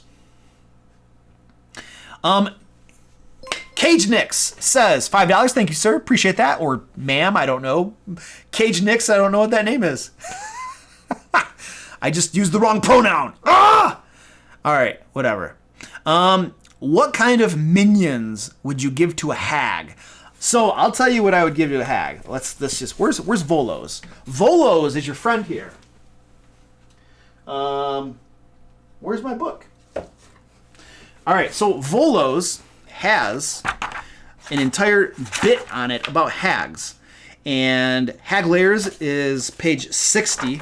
I mean, I'm literally just going to reference the source book because that's what it's here for. And it tells you there's a whole bunch of different minions that hags would normally have with them. Let me find it for you. Scarecrows is one of them. Okay, servants. So page 62 on Volos, I mean, flame skulls, flesh golems, helmed horrors, rug of smothering, scarecrows, shadow mastiffs, swarms of insects, yeath hounds, and then it's got some other things in here, you know, red caps. So basically, you can look at that stuff. The other thing you could think about too is, where do hags come from? Most hags come from the Feywild, okay? There's an entire, that's my understanding at least. No, you know, there are lots of hags, I think, in the Abyss and the Nine Hells as well. So I would think about, where do hags come from, okay? And then, wherever your hag came from, pull minions from there. If they came from the Feywild, look up Fey creatures and have them have Fey as their minions. If they came from the Abyss, have demons be their minions, you know what I mean? And so I would, based upon where they came from, I would pick minions that fit that theme. So that way there's a theme to their minions, there's a theme to your dungeon that fits in with where the hag came from. Okay? That's how I'd kind of do it. You know, I hope Hope that helps a little bit. That's how I would do it. Captain Waffles said, did you answer any of my questions? I keep leaving the room and just wondering. Well, Captain Waffles, since you ask, I'm going to find one of your questions and answer it right now. Everybody else is like, did you answer my questions? Like, it's because his name is Captain Waffles. Where is his name? Where is Captain? Captain Waffles. Okay. I'm trying to find Captain Waffles. I don't see any of your questions in the spreadsheet, dude. I'm not finding any Captain Waffles in here, man. I got nothing. Like, literally no Captain Waffles in the spreadsheet. Tashio, what happened to Captain Waffles? What was your question, Mr. Captain Waffles? Pugmaster, thanks for the subscribe, man. Appreciate it. You can repost it if you want. I don't see it in the spreadsheet. All right, let's answer some more questions. So Diamantores says, what type of music do you listen to while you write your stories, or do you listen to nothing? This is line 83.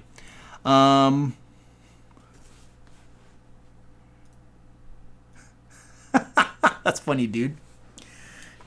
¿Qué tipo de música escuchas para escribir tus historias? ¿O escuchas a nada? When I'm writing my adventures and stuff, dude, like I sometimes I will have like nature music on. Sometimes I'll have like Assassin's Creed music on, Lord of the Rings, Dungeons and Dragons crap. Sometimes I'll have pop music on. Like sometimes I'll have Shakira on, like whatever. Like I have a wide variety of musics that I find interesting and stuff, and I'll just throw whatever on.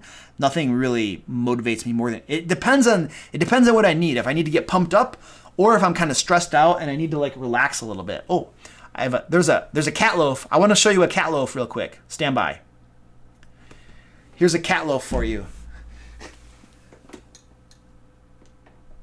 There you go. Cat loaf. that there is Squirty Pie. That chair, by the way, you guys, that chair is like the cat chair.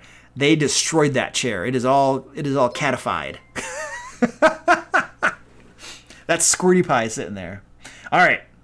She's the one, Squirty Pie that you see sitting there doing the cat loaf for you is the one that, well, Captain Waffles, the reason your question's not getting flagged is you're not doing hashtag all caps question. And so you post a question and then nobody sees it. I think I found the problem.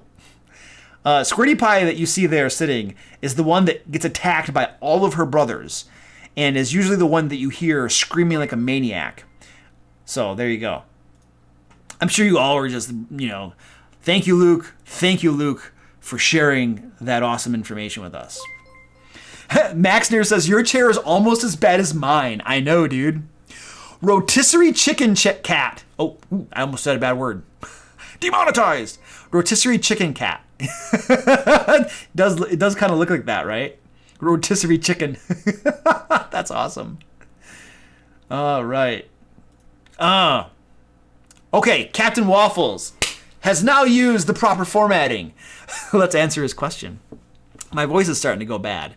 So when I run out of coffee and my voice is hoarse, that's when this ends because is it possible? Oh, it's scrolling. Is it possible to have an ogre be a leader of men with a sword that guides them to be a good leader? Sure, why not? Anything is possible, I don't think there's anything wrong with that. You'd have to have some explanation there, some story behind it. Maybe your ogre has exceptional intelligence for an ogre. Maybe he is good aligned or something. I would have there be an explanation for that, so that it makes sense. But yeah. The Dungeon Coach says, I thought it was a great video. Well, so the Dungeon Coach is talking about one of my older videos that he... Well, the thing is, dude, like... Well, the rest of his comment was, you are my D&D hero. Oh, thanks, dude. I appreciate that. I'm somebody's hero. That's crazy. It's crazy you even watch my video. Yeah, I watched it. Thank you so much for the shout out. You didn't have to do that either. You rock. Yeah, no problem, dude.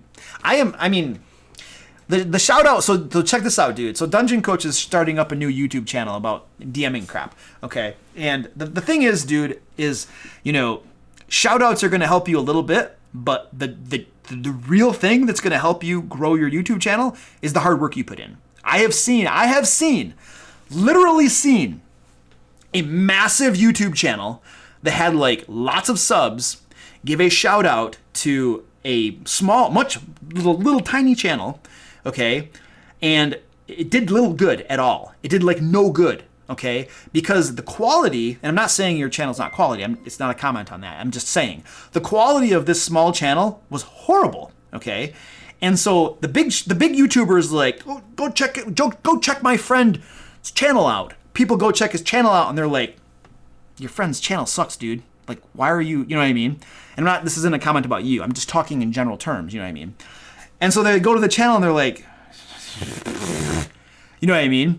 And then they bounce right off from it, If the friend wants to grow, he's got to like put in the work and he's got to improve his videos and he's got to keep making them better. The whole like, the garage style, I call them like garage style videos where you literally just like, you just turn on your webcam on your laptop and you can see a cluttered background in your garage and this bullcrap, and you don't have a script, you just kind of go off the cuff and it's kind of rambly and not really focused and just kind of going all over talking and stuff. Like, I don't think that that's gonna work for folks, I don't know. I mean, it probably works for some people, but like, I think the bar is higher. I'm speaking in generalities right now, you know what I mean? So like, shout outs, like, it's, if you have a quality channel, that, again, generalities, I'm not talking about your channel, dude, but if you have a quality YouTube channel that's good, that produces like stuff that people find valuable, then yes, you need to be discovered, and somebody giving you a shout out and sending people your way is absolutely going to help you, because then they're going to be like, holy crap, this guy's content is really good. He deserves more subscribers, and they're going to subscribe. But if the dudes bounce over and they're like, this guy's channel sucks, then they're not then the shout out does you no good, you know what I'm saying? So anyway, my point, sir, is simply that like, your success is 100% dependent upon your hard work and what you do to incrementally improve the quality of your videos and stuff. Like for instance, we're not even talking about D&D anymore. But like, if you go back to my channel, to my earlier videos, in my opinion, they sucked. They're horrible. The video quality, you know what I mean? The advice is probably still okay, you know what I mean? But the video quality is bad. And, it took years to constantly make them better to where like now they're kind of like, I'm not embarrassed about the quality of them. There's still lots of other channels out there that do like much better quality, you know what I mean? And whatnot. But like, so you have to continually work on getting better, you know what I mean? So yeah, that's the trick. The trick is just don't give up. Every person who is successful is somebody who didn't give up. Period, end of story. Okay? If you give up, you have failed by definition, by default. But there's a fine line between perseverance and like what do you want to call it? A pipe dream, you know what I mean? Because there are some folks who've been doing the same garbage for like 5 years and they're not going anywhere because it's the same garbage. They never get better. They never up the bar and stuff like that. But we're off in the deep end. We're not even talking about D&D now. We're just talking about that's like a life lesson. Don't give up and constantly try to get better. Let's bring it back to D&D. So Dungeon Masters, don't give up and constantly try to make your games better. There we go. Now we've brought it full circle. All right, we're done with that. Okay, Deadpool says, what YouTube channels do you watch? What do I actually watch? So I watch most of Matt Colville's stuff. When I first started getting into 5th edition, I watched his stuff back from when he had like 5,000 subscribers or some bullcrap. So I pay attention to his stuff, what was it? What YouTube channels do I watch? In the D&D circle, I watch his stuff. I pay attention to the other big YouTubers. I don't really watch a lot of other D&D YouTubers. I pay attention to them to see what they're doing, I just kind of keep tabs on people because, like, we're all kind of in the same dealio, And so I just kind of like to be aware of folks, you know. But what do I actually watch? What do I actually like watching? I don't know. Let me go over and take a look at my history. Stand by. Let's go to my YouTube history. Let's see what we watched today. You guys want to see what I watched today on YouTube? Oh, this is pretty cool. So check this out. I'm just going to, can I show my screen? Yeah, I can show my screen. Stand by. I want to make sure there's nothing bad on here. I hope there shouldn't be. I'm like revealing my YouTube viewing habits. All right, here we go. So what did I watch today? I checked out this guy, Zipper on Disney. He does YouTube videos. He does D&D videos. So I watched this thing of his. And then I watched D for Darius, talks a lot about filmmaking. In like this right here, he's talking about like composition, like when you're actually doing videos in composition. He talks about filmmaking here. He talks about the film industry. So you guys can see the types of things I watch. I'm watching things about making videos and film production and video production and stuff, you know. This guy, I love this guy. I love Devin Nash. Devin Nash, if you haven't, I mean, he probably won't interest most people, but he talks about like streaming and like, you know, that sort of stuff. Lots of interesting stuff going on there. Look at that. I was goofing around my live stream stuff, so I was looking at videos here, you know. Who am I subscribed to? Bunch of people I'm subscribed to, you know. Lots of self-help stuff, lots of things about how to get better on YouTube, I listen to Gary Vaynerchuk type of stuff, you know what I mean? Like lots of different stuff that like helps me improve as a person, improve my business, improve different things that I'm doing. You know, those are the types of YouTube channels that I fill my brain with for the most part. So, all right, that's enough of that. D&D questions.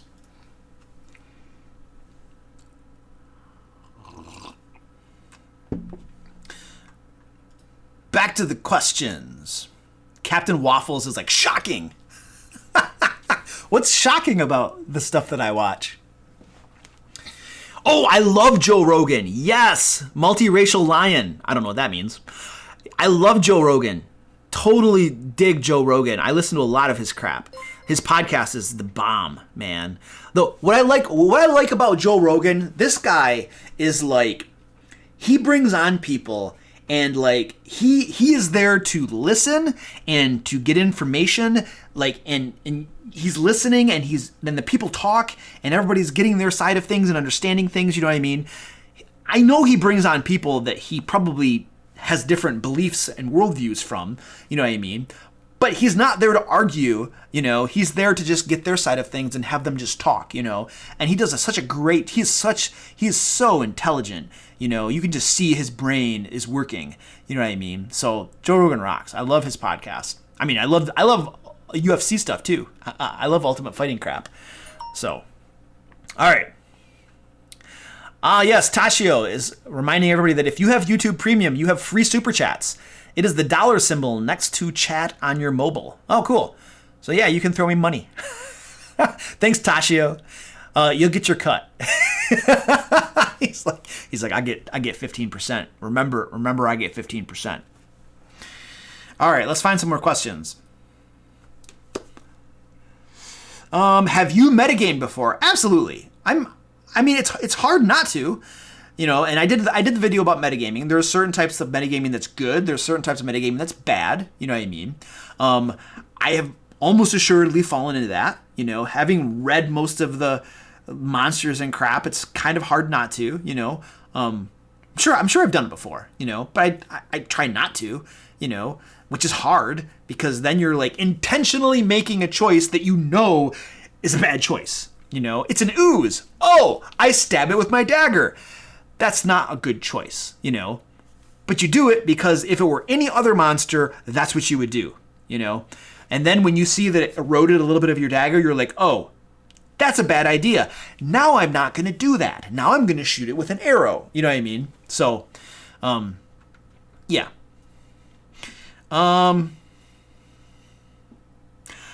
Apple Core says, how do characters beat avatars of deities?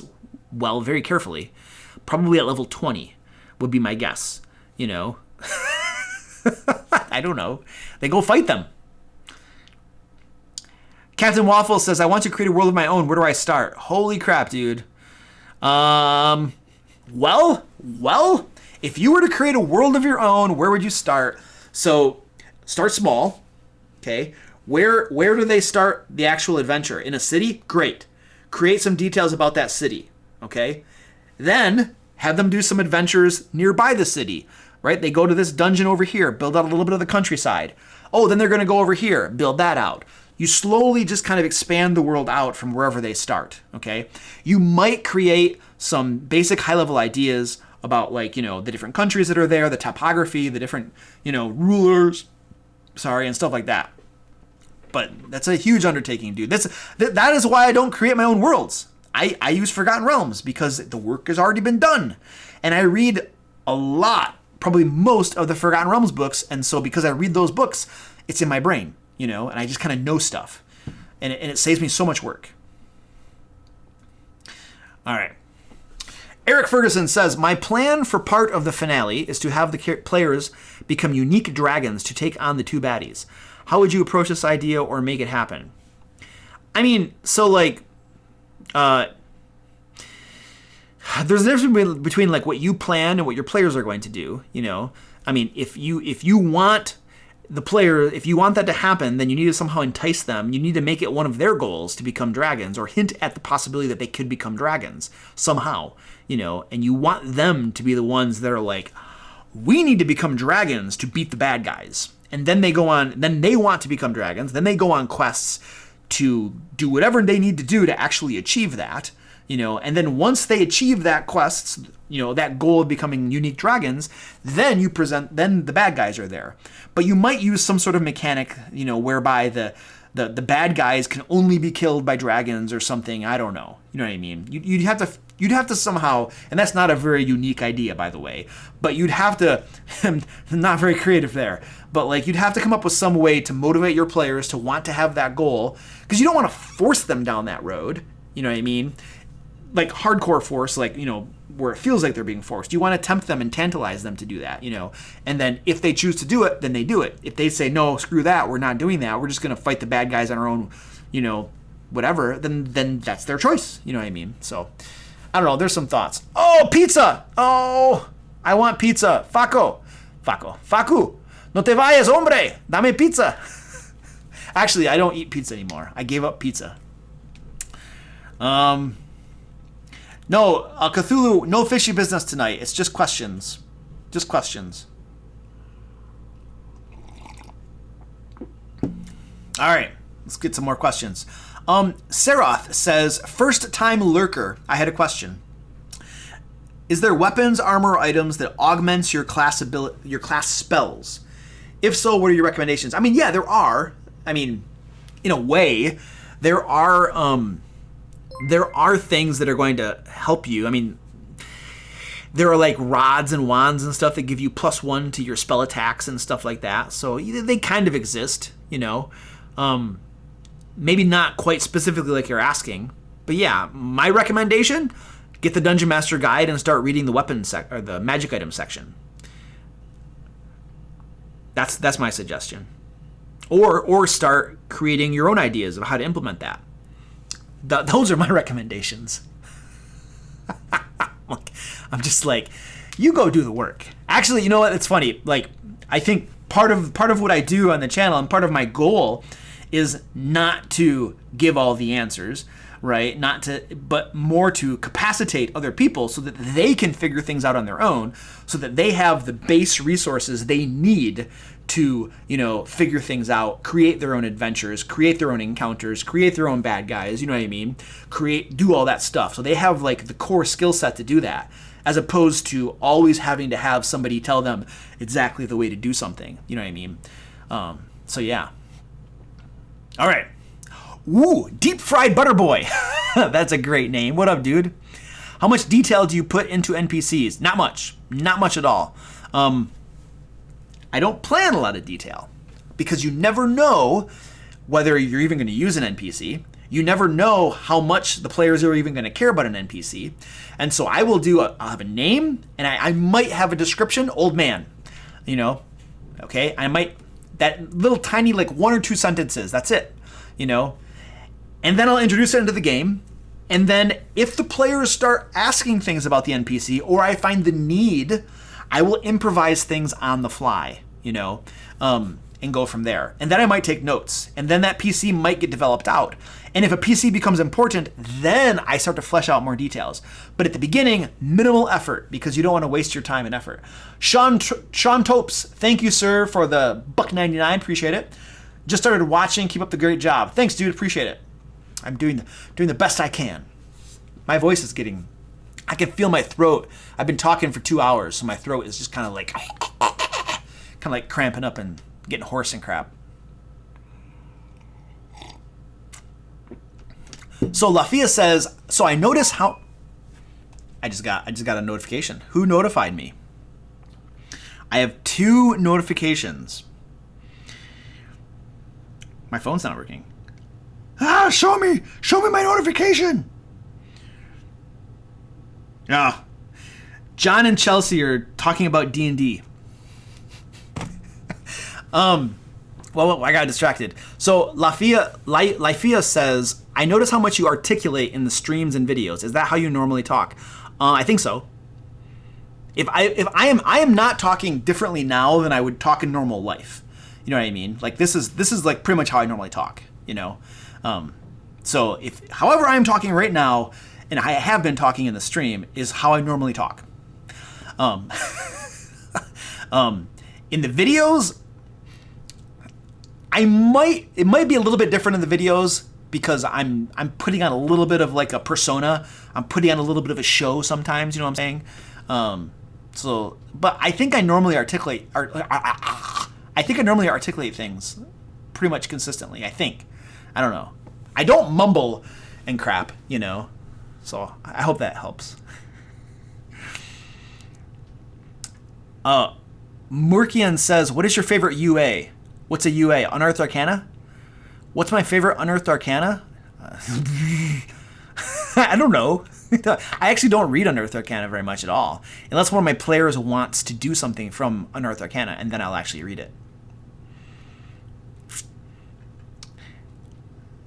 Nice, Dungeon Coach. Keep up the good work, dude. Just keep working on it, man. That's awesome, man. Yeah, it's. I'll tell you, dude. It took me like, when did I start my YouTube channel? I think it's been 3 years now.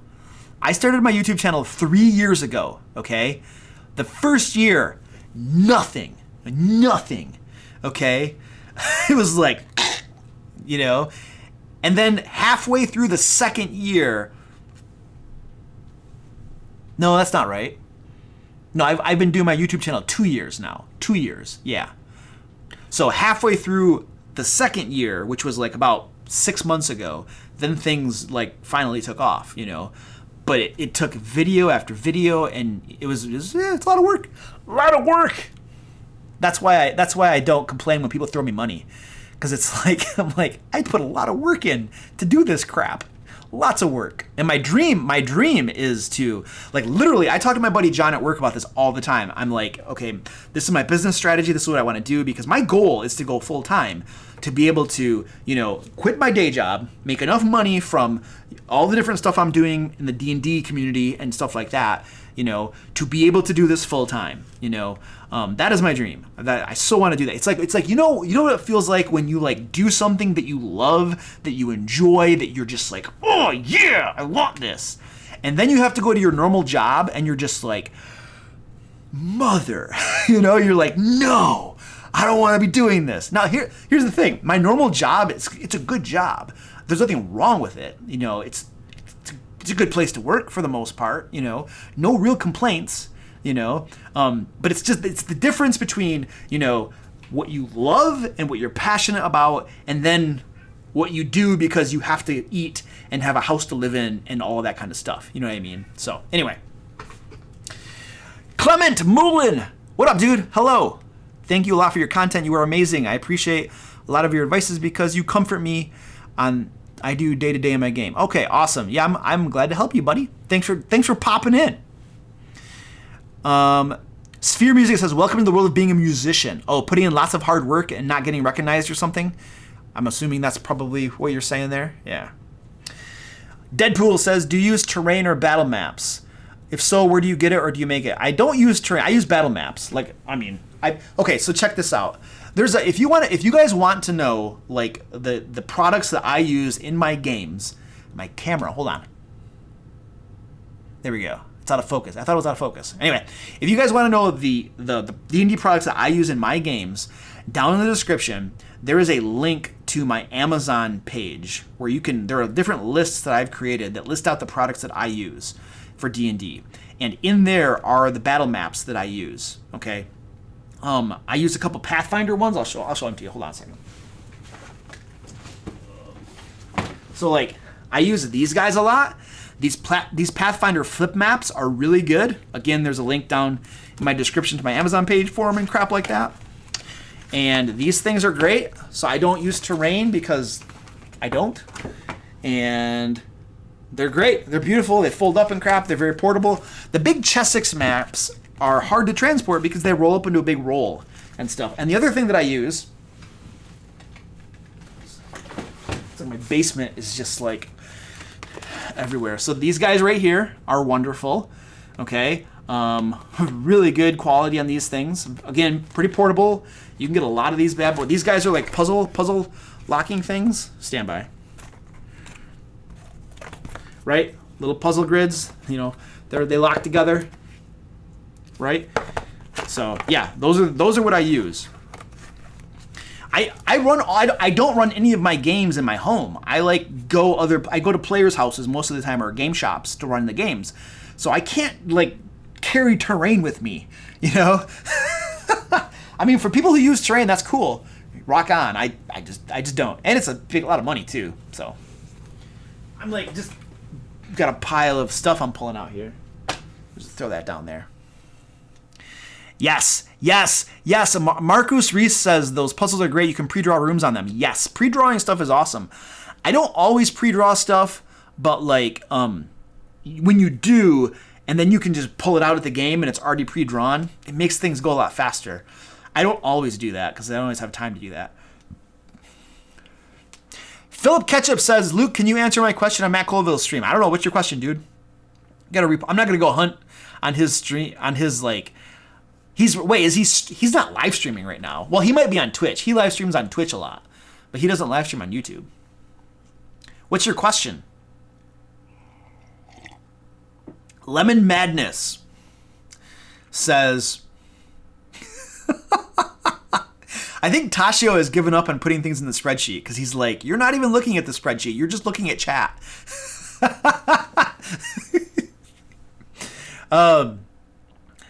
Where was I? Somebody had a question.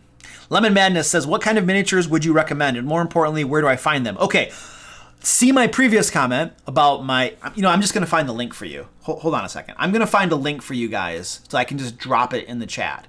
Because like on my Amazon list, I literally have a lot of the miniatures that I use and that I recommend. So I'm just going to throw a link down in the chat for you. And by the way, if you want to support the channel, you don't even have to buy anything. If you just go look at some of these products and stuff, that actually helps support the channel. Don't even got to buy them. You can just go look at them, and Amazon gives me like points and crap for that. So yeah, whatever. But you're gonna find there's a link for cheap miniatures for D&D. Okay. So in the background of my videos are some of the miniatures that I use. I'm just pulling crap off from my bookshelf. So this board game right here comes with like 50 or maybe 40 to 50 miniatures. This thing, I got it off Amazon for $50 and lots of good miniatures in here. So I use these things right here. And then this guy right here, these aren't just props. I actually use this crap. Legend of Drizzt, lots of miniatures come in here. These are you are not going to get miniatures at a better value. $50 for this board game, and it comes with like 40 miniatures, and some of them are large, and at least one of them is huge. Okay, this is a crazy value.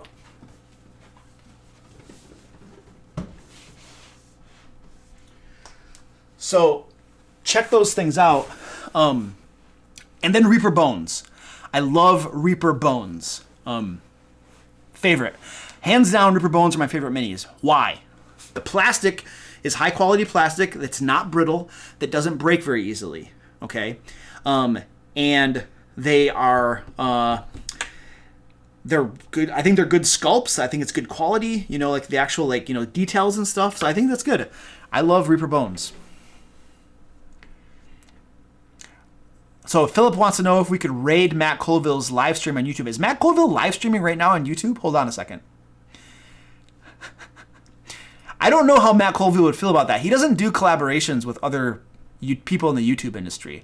He's done one collaboration with that. Who's that? What's that one girl's name from Australia? Dale Kingsmill. He's done something with her, but he doesn't collab with other YouTubers that I know of. I'm just going on YouTube now. I'm going to see if he's actually live streaming. He is! Holy crap! He's actually live streaming on YouTube. I have never seen him live stream on YouTube before. Wow. Because he always does it on Twitch. He's always on Twitch. Interesting. That's cool. Everybody's leaving now. They're like, we're going to go watch Matt Colville. What is he doing now? I want to go watch it. I want to see what he's doing. I'm interested now. Hold on a second. I got to pause the volume. Oh, it looks like what is he doing? Oh, he's kind of doing the same thing that he normally does on Twitch. Okay. Yeah, now I'm watching his live stream now.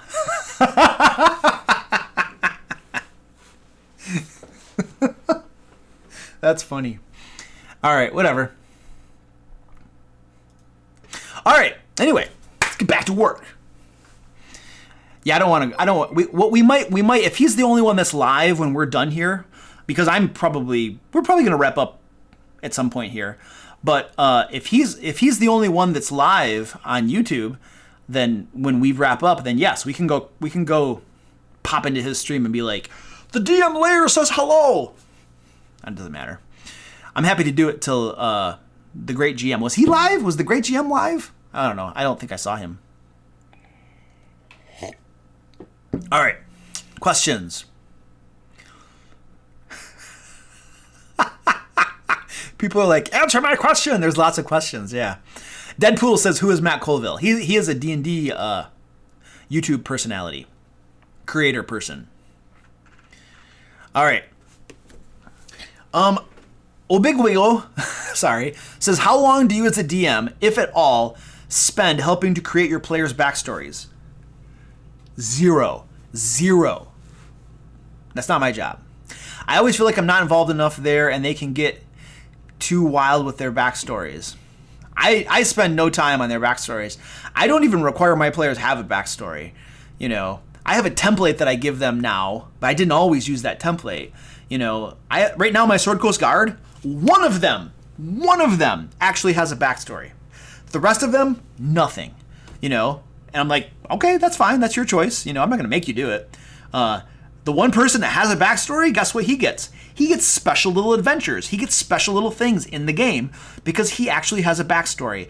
And I am going to, do something cool because he took the time to make a backstory. The other players, you're going to get the game and you're going to have fun playing the game, but you don't have a backstory. So, that's your choice. I don't spend time on that. I don't. You can give them my template from my there's a session 0 video that I did a little bit ago, and there's a link down in it to a backstory template that has like some questions. It's just questions to ask them to help them get going on a backstory and to give the dungeon master useful information on their characters. But it's not like a full-fledged backstory. Just some questions. My favorite class is Rogue. However, Pooks, I will say that Captain Waffles is watching both of us. That's funny. Pooks, my favorite class is Rogue, but I will tell you, I have been playing the Warlock Hexblade. Hexblade is from Xanathar's Guide to Everything, and I will tell you that the Hexblade is fun. Because here's my gripe with Warlock. The standard Warlock class out of the player handbook, it's kind of boring to me. Because, you just can't do a lot. It's like Eldritch Blast. Yay, Eldritch Blast. And then you have, 2 spell slots. So, you want to use them, or if you do, you're going to use it on Hex. It's just kind of blah to me. However, the Hexblade, once you get to the point where you can actually do melee combat as a Warlock, and then you have spells that augment that melee combat, your options increase, and for me, that makes things a whole lot more fun. One of the reasons that I love Rogue is you have lots of options and lots of things that you can do. You're not regulated to just only doing melee like a barbarian, you know what I mean? You have talking skills, you have exploration skills, social interaction skills, exploration skills, and you have good combat skills as a rogue. You are really well balanced as a rogue. Very useful, and there's always something to do in the game with a rogue. So I think the Warlock Hexblade now is feeling like that to me, really cool. F.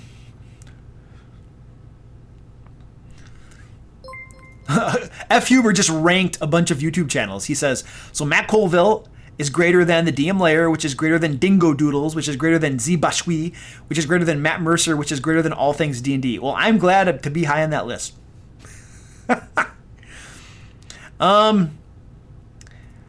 Montgomery Pleasant says, hi, I'm DMing my first campaign. What's some advice for doing that? Have fun. Have fun. Don't have super high expectations. You might not be very good at it. It's your first time doing it. So be okay with that. Tell your players, hey, my first time, so give me some grace and relax. Don't be too pressured. Do your best, and have fun. So Michael Hint says, how far out do you prep your adventures? Do you have a good idea of what will be happening 3 sessions from now, or do you run your adventures off the cuff of a player decision? You want to see? Do you want to see? Let's just do a show and tell. If any of my players from Sword Coast Guard are watching, you need to stop. Otherwise, you'll be ruining your game experience. I'm going to show you my notes for my Sword Coast Guard campaign.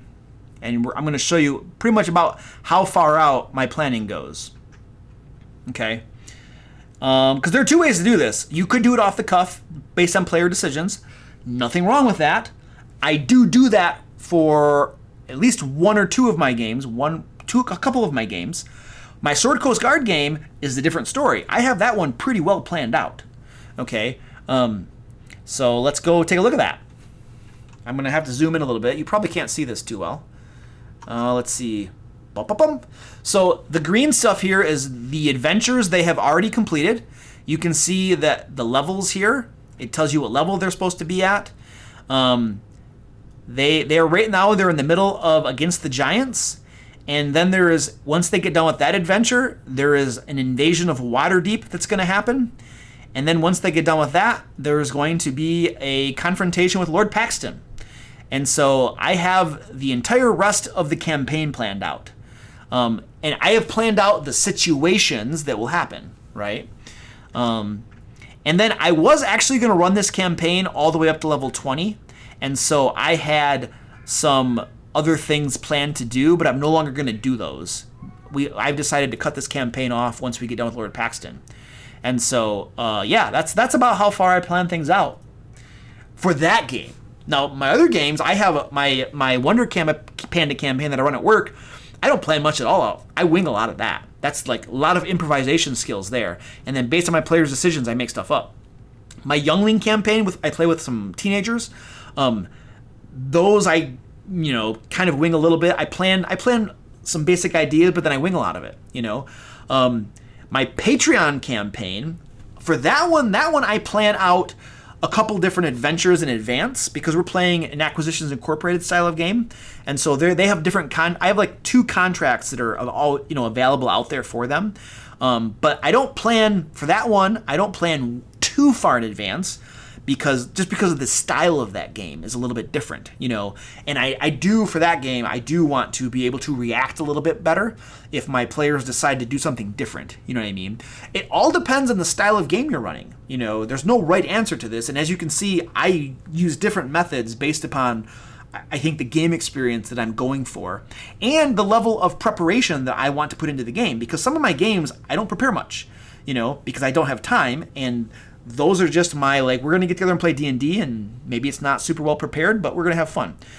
Other games like Sword Coast Guard and my Patreon game, that one, I make sure those games I prepare and I'm ready for those. Obviously my patrons are paying me to play, so I want to make sure they have a good game experience. And my Sword Coast Guard group, that's like my flagstone group that I'm going to run a good game, and I'm going to put in a lot of effort for these guys, you know what I mean?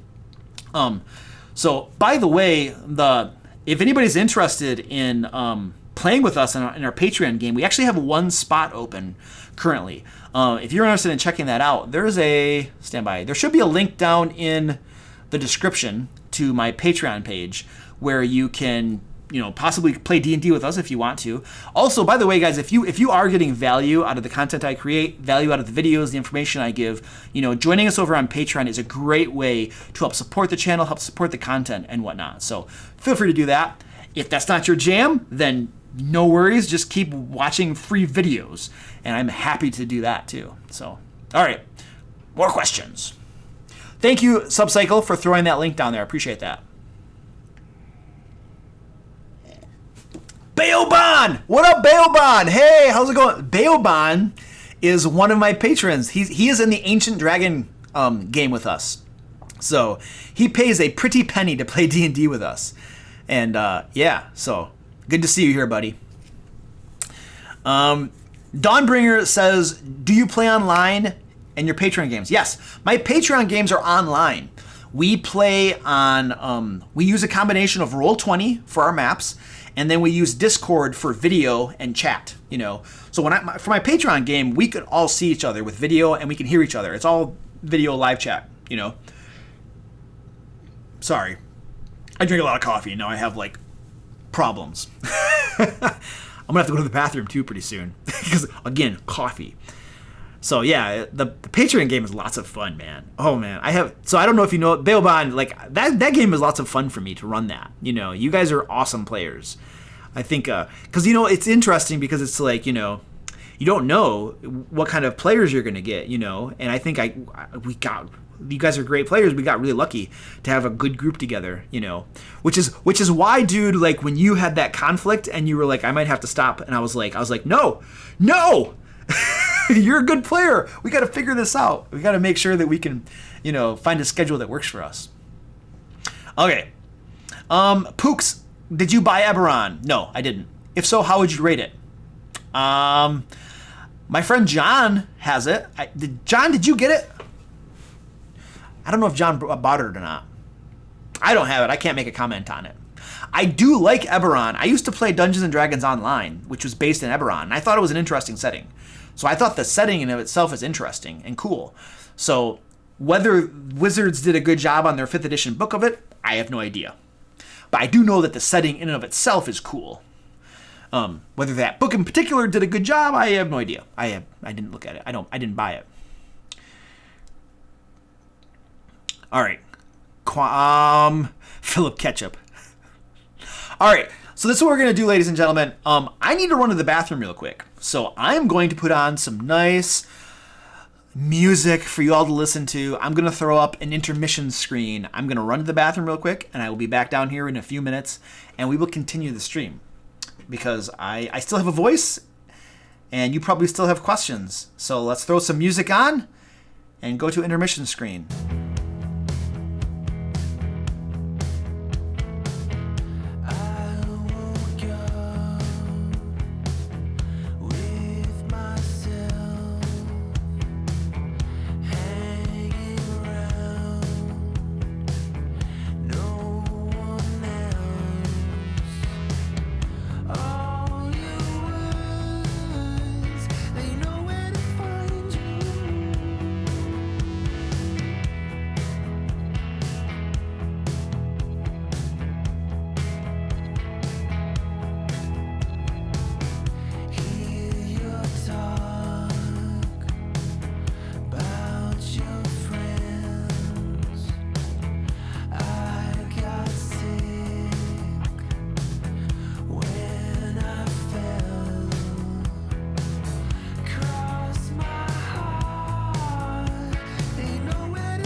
All right, we're back.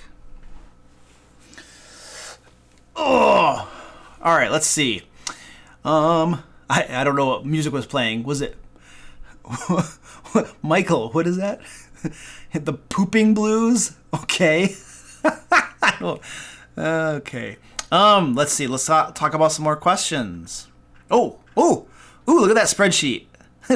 Rocking and rolling in that spreadsheet. Awesome. Who's running the spreadsheet right now? Is that still you, Tashio? Are you still going strong with the spreadsheet and the questions? Lord Citrus says, if a creature such as a giant octopus is in stealth while grappling with another creature, would that creature be unable to see it? If their perception roll does not meet the dude, if you're not like heavily obscured or like in darkness or something, I'm sorry, but like if something is grabbing me, I can see it. Okay? There's no ifs, ands, or buts. If the giant octopus was like in some sort of darkness, like if it stirred up the mud or the dirt on the floor of the ocean or wherever it is, or if it were a squid and the squid shot ink in the water and it was totally blackened, then you could make an argument that it is concealed, but not because it's stealthing. It's concealed because there's heavy obscurement, or it's dark, which is heavy obscurement. But no, if you're grabbing someone, I know you're there. And hello, boom, I don't care if you're like, I can't see you. I know exactly where you are, So, anyway. Hey, Fakusala! Welcome back. Alex Jones says, what's my worst experience with a group of players?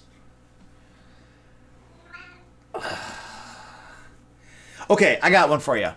So I was a dungeon master running at a game convention. Check this out. There is a husband and a wife, okay? And then there are two younger players. They're probably teenagers, maybe 16, 17 years old, okay?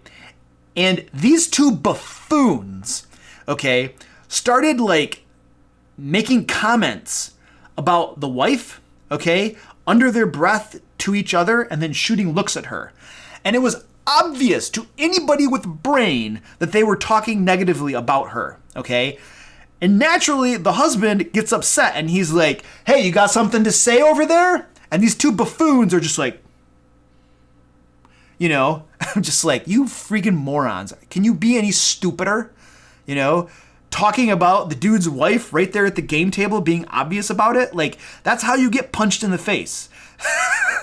And as the dungeon master, I saw that happening and I was just like, my brain is like, you idiots. But fortunately I was this close to calling them out, and then the husband said something and then I saw them both just kind of wilt because they were cowards, fortunately, I guess. And and then it kind of resolved itself in a way. And it's a gaming convention, so I'm just like, okay, either we're going to have like a throwdown here and these two idiots get their butt kicked or they like just cower down when they get called out about it. You know what I mean? So anyway, yeah, they were idiots, They were a couple idiots. They didn't have any social skills. Like I could just tell these two guys have no social skills, and they're just being completely, this is a bad, you guys have a little bit of social awareness here. This is not a good idea. If you want to talk negatively about her, do it after the game. Jeez. My opinion on the wish spell. 5th edition did a good job on the wish spell. It is no longer, in my opinion, a big problem. Run it as written, and it should work fine. How does one exactly eat a question?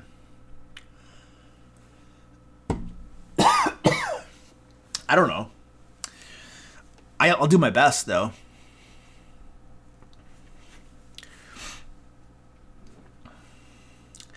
Let's see. More questions.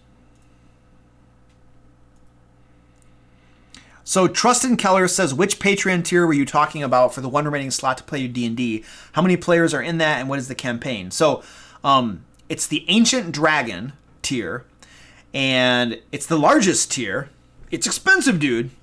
And there are currently four of the slots are filled, and there's one open.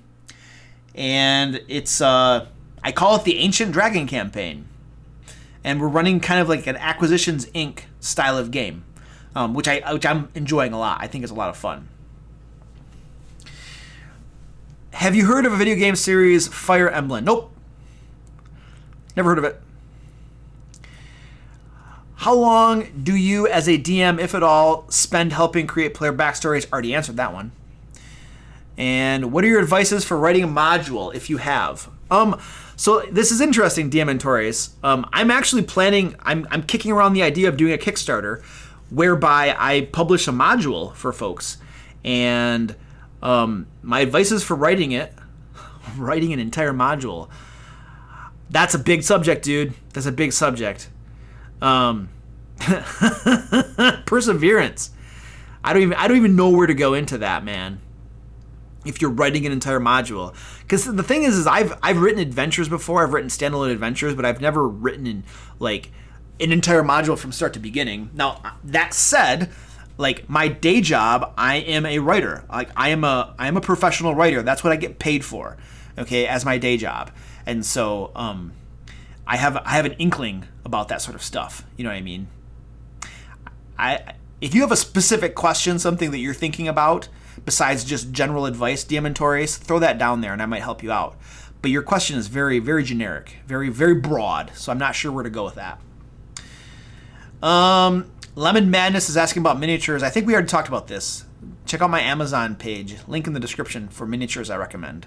And Reaper Minis. How would you roleplay a James Bond type character? I don't know, that's a rogue.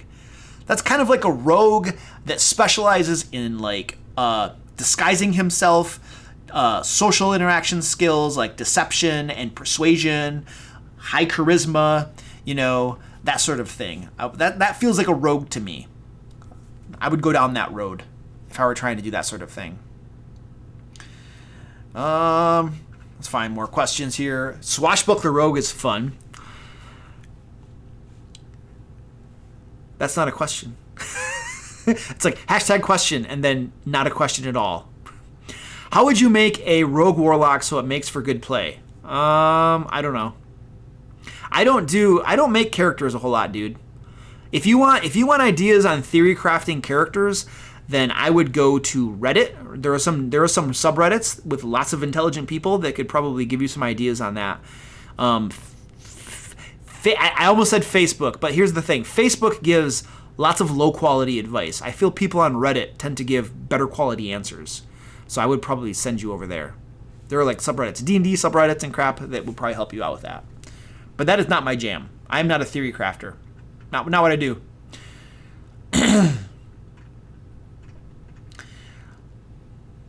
Oh, Alex Jones. What's your best experience with a group of players? I don't know, dude. I think a lot of my players are really good, I had you know what? I had a really interesting, cool experience with my youngling players, like the teenagers that I run D&D for. So we were the last time we were running or the time before we were running, we were playing the game and they were screwing around a lot. They were just not focused. They weren't paying attention, and it kind of rubbed me the wrong way, and I got a little annoyed with it. And so I was like, you know what I'm gonna do? Because like when I run my games, I put a lot of effort into it. I'm describing things. I'm enthusiastic. I'm lots of like stuff going on, because I try to do a good job. And I was like, you know what? I'm just gonna stop doing that. I am just gonna run a cold, straight D&D game for a little bit here. You know what I mean? To get their attention. And so like instead of describing things, I was like, okay, the monster attacks you, hits, and does 3 damage. This monster attacks you, misses. This monster attacks you and does 5 damage. Okay, yeah, you attack the monster. How much damage do you do? 5 damage. Okay. And what do you do on your turn? Okay, you move over there and you attack. Okay, how much? What's the attack roll? Okay, 10 damage. Okay, 10 damage. I don't run my games like that. That is lame and boring in my opinion. But I did that for a little bit because I wanted to get their attention, And I did that for like about 10 or 15 minutes, and then my goal was to get their attention and then to have a conversation with them about like what they were doing and how that made me feel and like, stuff like that, But then one of my players was like, Caden was like, he's like, I just want to apologize for us screwing around and goofing around and stuff like that because that was not cool. And he probably said some stuff about, it's not respectful. He's like 14 years old, okay? It was awesome. And then the other play, because I got their attention, right? Because that was not how Luke runs his games. They could tell, And then the other players started saying like, yeah, we're sorry and stuff like that. And then we had a conversation and I was like, guys, I put a lot of effort into preparing this game and running this game for you. And then I'm trying to make it a fun game experience for you. But when you're not paying attention and when you're goofing around and stuff like that, that's kind of like disrespectful, you know what I mean? And it kind of takes away my heart for running this game, Now, what I just did to you, of running that cold, heartless, boring game, like, there are people that run games like that, okay? And like, but I don't want to do that to you. I want to run an awesome game. But if I'm going to do that, then you need to meet me halfway, Like, you need to meet me halfway and like, let's play D&D. If we're going to play D&D, let's play D&D. If you want to goof around and like throw pizza against the wall, I don't think they did that. But if that's what you want to do, like, this is not where we're going to do that, And so it was a great conversation and it was awesome. So that was a really good experience. Mark Nunya, you're very disappointed that I have not got any response about my question. Time to go now. Maybe next time. All right, buddy. See ya. It's like, God, how many questions do we have? 144 questions. That's 12 times 12. I know math. Yeah, it's hard to get to everything, man. Sorry. And I think I said this at the very beginning of the live stream. If you throw money at me with a super chat and get my attention, you go to the front of the line. So there's always that. Otherwise, I'm doing the best I can because dude's got a lot of questions. And that's all I can do. I'm one human being. Jamel Jones, this is 108 in the spreadsheet, says, how do you feel with a person who won't read a charter sheet? I'm not sure what a charter sheet is. If we're talking about a character sheet, if that person is a player who refuses to read a character sheet, then I think you got a problem. Okay, can you explain to me how exactly you propose running your character if you refuse to read your character sheet? So, yeah, Cthulhu, you're one human being, surprised. Pikachu face. I am one human being, and you know what, dude? Like, I still put my pants on one leg at a time, I'm telling you. Occasionally, I do this, like, little maneuver on the ground where I'm like, whoop, and I pull them all on at once. But mostly one leg at a time. Let's see, what do we got going on here? I'm like going back in the spreadsheet now. I am on 101 in the spreadsheet. Lord Null, what is the most confusing change in wording on an ability you've seen? No idea. Sorry. Next. 103 is Keith Goofuston. What was your favorite villain or plot twist? What would you say an elf, orc, human would become a viable race, and what bonuses do you think they would get? I don't know. Pick a mix of those different races and homebrew a little something. My favorite villain or plot twist? I don't know, man. Oh, you know what? Artemis Entreri from R.A. Salvatore's book, his like Dris Do'Urden series, Artemis Entreri is probably my favorite villain. And the reason he is my favorite villain is that you can actually see, like, he's a dynamic character that over the course of that long series, you can see him changing. Okay, he goes from this cold, heartless assassin, and you can see him changing inside of him, until he's still not a good person. I'm not totally caught up on the series. He's still not a good person, but he's a dynamic character that changes. He's still always a villain, but he's changing. He's not static. And I think that is really cool. That is a good job. Really good job on Salvatore for writing that villain that way. I'm on 106. Floofy Dragon. That's a cool name. Making a homebrew with a god is a big bad. Opinion on adding campaign long quests to not only depower him, but bestow broken power, spelljammer, kobold artificer building new body for herself. Sure, do it. I mean, how else are your players going to take on a deity, right? It makes sense that if we're going to take on a deity, that we probably want to think about ways that we can have a chance depowering him or making ourselves more powerful. I think it makes sense. All right, now we'll go to some more of the live stuff. That was some stuff from back in the spreadsheet, and now I'm going to go to some of the current stuff. Alex Jones, I stream almost every week, usually on a Friday night like we're doing now, or on a Saturday from like 10 a.m. Eastern U.S. time. And the reason I sometimes do it on Saturdays is it gives people who live in like Europe and other parts of the world a better time to catch me. Because right now, people in Europe are like sleeping, most of them, you know. And so I try to stream to give other people an opportunity to pop in. Because I got a lot of folks from around the globe who want to catch these things.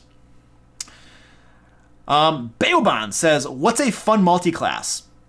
I'm having a lot of multi-class. I don't multi-class a lot, dude. See, the interesting thing is if you ask me player questions, like from a player's point of view, I'm probably not going to be able to answer your questions very well because I'm not very frequently a player. I'm very rarely a player. I can tell you what my players do, and they might have fun doing it, but I don't think that I am qualified to answer questions like that.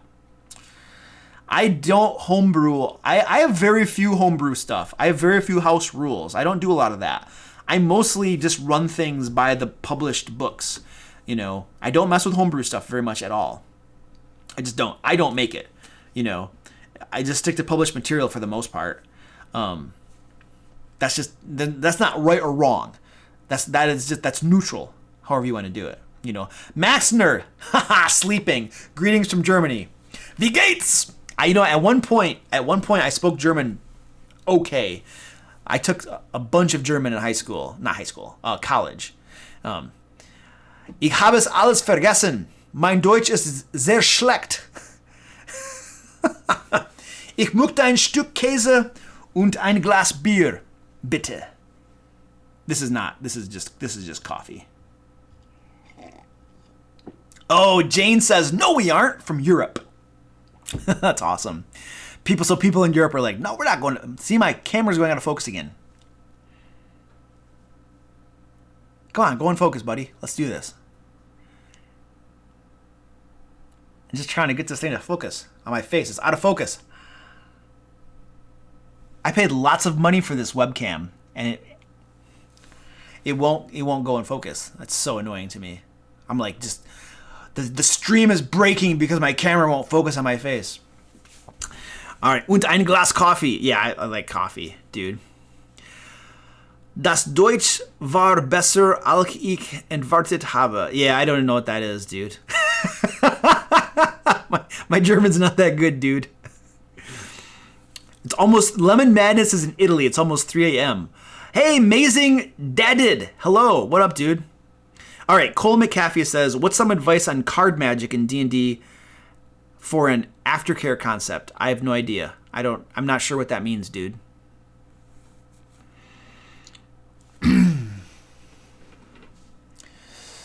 So, Italy Porges says, how do you usually set the scene before an encounter? I find that I lack in-between description of traveling, and I'm looking for a way to make it not sound repetitive. Traveling description is repetitive, dude. Like, that's why I skip over traveling. Like, I don't bother. My stupid camera won't go in focus. I don't bother describing travel, man. It's like a travel montage, you know? I don't bother with it. If you have an encounter, you have an encounter, you know? But I'm not going to sit there and describe the terrain as it goes by and the hillsides and the forests and stuff like that. Like, there, my camera went in focus. Whee! I just, that's not, in my opinion, for me as a dungeon master and probably for my players, that is not a part of the game that appeals to us. And so I don't put a focus on it, you know. I might describe you're going through hilly areas. I might say that. I might describe some mountains. I might show you a picture. I don't think I've ever done that. But I just don't describe travel stuff. It's not interesting to me. I'm going to spend my time in the adventure where the stuff goes down, you know, and that's what I'm going to spend my time describing to my players. Now, if traveling and stuff is the thing for you and that's where stuff goes down, then you're going to put a little more effort into it, you know what I mean? But that's just how I do it. I don't think there's a right answer. And my answer is probably not the best answer. I don't know. It's just how I do it. Jorge says, will my questions ever get answered? Yes. I just answered that question. It's too bad I don't know what your other questions were. Let's see if we can find Jorge's question. And Jorge, here it is. Jorge William. Do you do a lot of voices for your NPCs? And do you think not doing voices is less fun? Yes, I do voices for my NPCs. I think I give probably 80 to 90% of my NPCs special voices. I usually, when I'm talking in character, I usually will give them a distinctive voice. So yes. Do you think not doing voices is less fun? No. I think that both can be equally fun depending upon the dungeon master and the group. That said, I personally have found that doing special voices definitely, for my players, makes the game experience better. When you're doing a special voice and you see players smiling because they're enjoying it, that definitively made the game experience better for that player because they're smiling and they're having fun. Okay? When I do my Russian accent voice, you know, or something, you know, or I was doing a Cockney accent, I think, which is from Britain or something. I'm not going to try to do it now. It actually took me about 5 minutes of role playing this character before I kind of nailed that accent a little bit, because it's not an accent that I'm good at. It kind of shifted and went along until I finally got it, you know, and then my players were like, oh, that's a Cockney accent and stuff, you know, or something. So, I think that doing voices does help the game. I think that it does, okay? But it's not a requirement, you know, and there are probably lots of awesome dungeon masters that run awesome games that don't do special voices. So it is not a requirement. I have personally found that it helps. All right, let's see. Do I have a favorite RPG system? Yes, I do. It's Dungeons and Dragons, currently 5th edition. That was Brett Brown, number 144.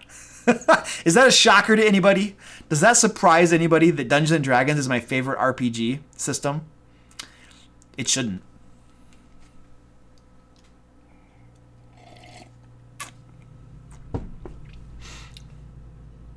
Wow. I think I'm getting caught up over there. All right, I'm running. So this is what we're doing. We got about 10 more minutes left, and then I think we're cutting it off. So, if you got any more questions, now's the time. Throw those bad boys in, and I'm going to answer more questions. If you have a burning question, then your best way to get that answered is to throw me a super chat. If you throw money at me, I feel contractually obligated to answer your question to the best of my ability. Otherwise, we're calling it a day at 9. I have never heard of the Tenra Bansho Zero role-playing game. Never heard of it. Natalie Spain says, oh, okay, I'm back because I need to pee, but then I'll go to sleep. Okay. I'm about to go to sleep too, Natalie. Zorley says, don't consume my soul. It's too cute. Well, you have to ask me a question, Zorley, otherwise I consume your soul. All right. What is your advice on homebrew card magic as a character concept? Again, Cole McCaffrey, I don't know what that means. You need to clarify that if you want me to give an intelligible answer. Natalie's like, I keep going to leave, but keep hesitating. I gotta sleep. Natalie, don't leave us. Stay to the end. Natalie, stay to the end of the stream. We're gonna end in 10 minutes. okay? And then we're gonna pop over, if Colville is still streaming, we're gonna pop over his stream and like say hi to him, okay? But just hold on a little bit longer. Oh, I saw a name up there. I saw a cool name. Oh, here we go. Volcanic Dorkfire. That is a cool name. That's a way to get yourself attention. Cool name. So he says, I'm soon going to be running a campaign for a group of people new to D&D. Cool. Any good ideas to show examples of how to use various skills? Thanks if you answer. Yeah. So if they're totally new to it, then what you might do is you could have an NPC kind of giving them examples. You know, what you might do is you might intentionally design your first adventure or so to have a variety of different things in it that will require them to use different skills. And then what you might do is just straight up tell them as they're going through an adventure, hey guys, here is a dead-end corridor. One thing that you can do in situations like this is search for secret doors, you know, and then just tell them straight up. And then when one of them says, okay, I'll bite, I search for a secret door, and then you say, roll a perception check. And then they roll a perception check. And you're like, yeah, you know what? You see the outline of a secret door. And they're like, okay, I open it. Oh, you want to figure out how to open it? Awesome. Roll an investigation check. And then you basically walk them through the mechanics and the checks as part of the adventure that you describe. Okay? So that's how I would do that. I think I just got a super chat. Wait a super chat! Leon Sixer. Hello. What up, dude? Thank you for the $5. Appreciate that. I run a homebrew campaign. 10th level, party of 8 people. Woo! You are brave. You are a brave man. I need help with encounters. Any advice on encounter building? Well, yes. I'm going to give you one piece of advice. Then I'm also going to refer you. I have an entire playlist about building encounters. There's about 8 or 10 videos in that playlist. I recommend you go check that out on my channel because there's tons of information in there that I can't give you right now. One of the things I will tell you about running encounters with that many people is that they have a lot of action economy on their side. So you're probably going to have to either have lots of monsters or you might have to give like multi-attacks to some of your monsters if you don't want to run combat. Because if you have 8 players, you know, if you don't have like 8 monsters to go against them, and that could bog combat down and stuff, you might want to think about things like multi-attacks on monsters, just giving them multi-attack to help even things out. You know, you might need to do like simple things like if they're finding the encounters are really easy, you know, beefing up the monsters, running them, beefing them up on the fly a little bit. Make them have more damage or more hit points and stuff like that, you know. Incorporate terrain into your encounters. Let me see. So the logistics of running an encounter with 8 people, okay. You need to, I would suggest trying to keep the combat going at a nice clip, okay? Because what's going to happen with 8 people is like if each person takes a long time to resolve his turn, you know, your combats are going to drag on for a long time. But not only are the combats dragging on for a long time, but after this player has his turn, if he's got to wait for 7 more people to go and then the monsters, it's going to be really easy for him to get disengaged, maybe go on his phone or something. And so running the combat quickly is going to become even more important for your game, just so that your players stay focused and interested and don't start to like lose interest. You know what I mean? So you might do things like design encounters intentionally that just go faster, that maybe only last like 2 rounds, 1 or 2 rounds, just so that your combat doesn't like just totally bog down. You know what I'm saying? So I think those are some tips for you, some things off the cuff that I hope help you out a little bit, man. So I hope that's helpful. But that's a challenge. Oh, by the way, the math in the Dungeon Master Guide for building out encounters probably breaks down a little bit. Oh, you know what I'm going to do? I'm going to link you to It's free. It's online. I use it for balancing encounters. It is my online app of choice for balancing encounters, for building encounters. So use that guy right there. That guy right there is going to help you. I'll show it on my screen as well. This right here you can like put your, so you have 8 players, you have 8 characters, they're level 10, right? And then you can type in the monsters and their CR and quickly calculate how difficult it is. So let's pretend you have like a CR 8 monster and you have 4 of them. That is a deadly encounter. It's just beyond their deadly threshold. That might not be that bad, you know? You might throw that at your characters and see what happens. If that's too many, throw 3 in. Oh, now it's hard. So you can very quickly and easily calculate your encounters and tweak them with this spreadsheet. So there you go. That should help a little bit.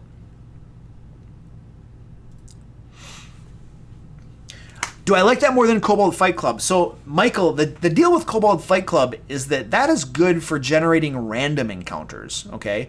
But if I'm pre-generating an encounter before the game begins, then I use that site because I just plug the numbers in. But if I need a random encounter on the spot during a game, that's when I go to Kobold Fight Club, right? Because it'll just auto-generate encounters for me. Yes, Leon Sixer, that site is amazing.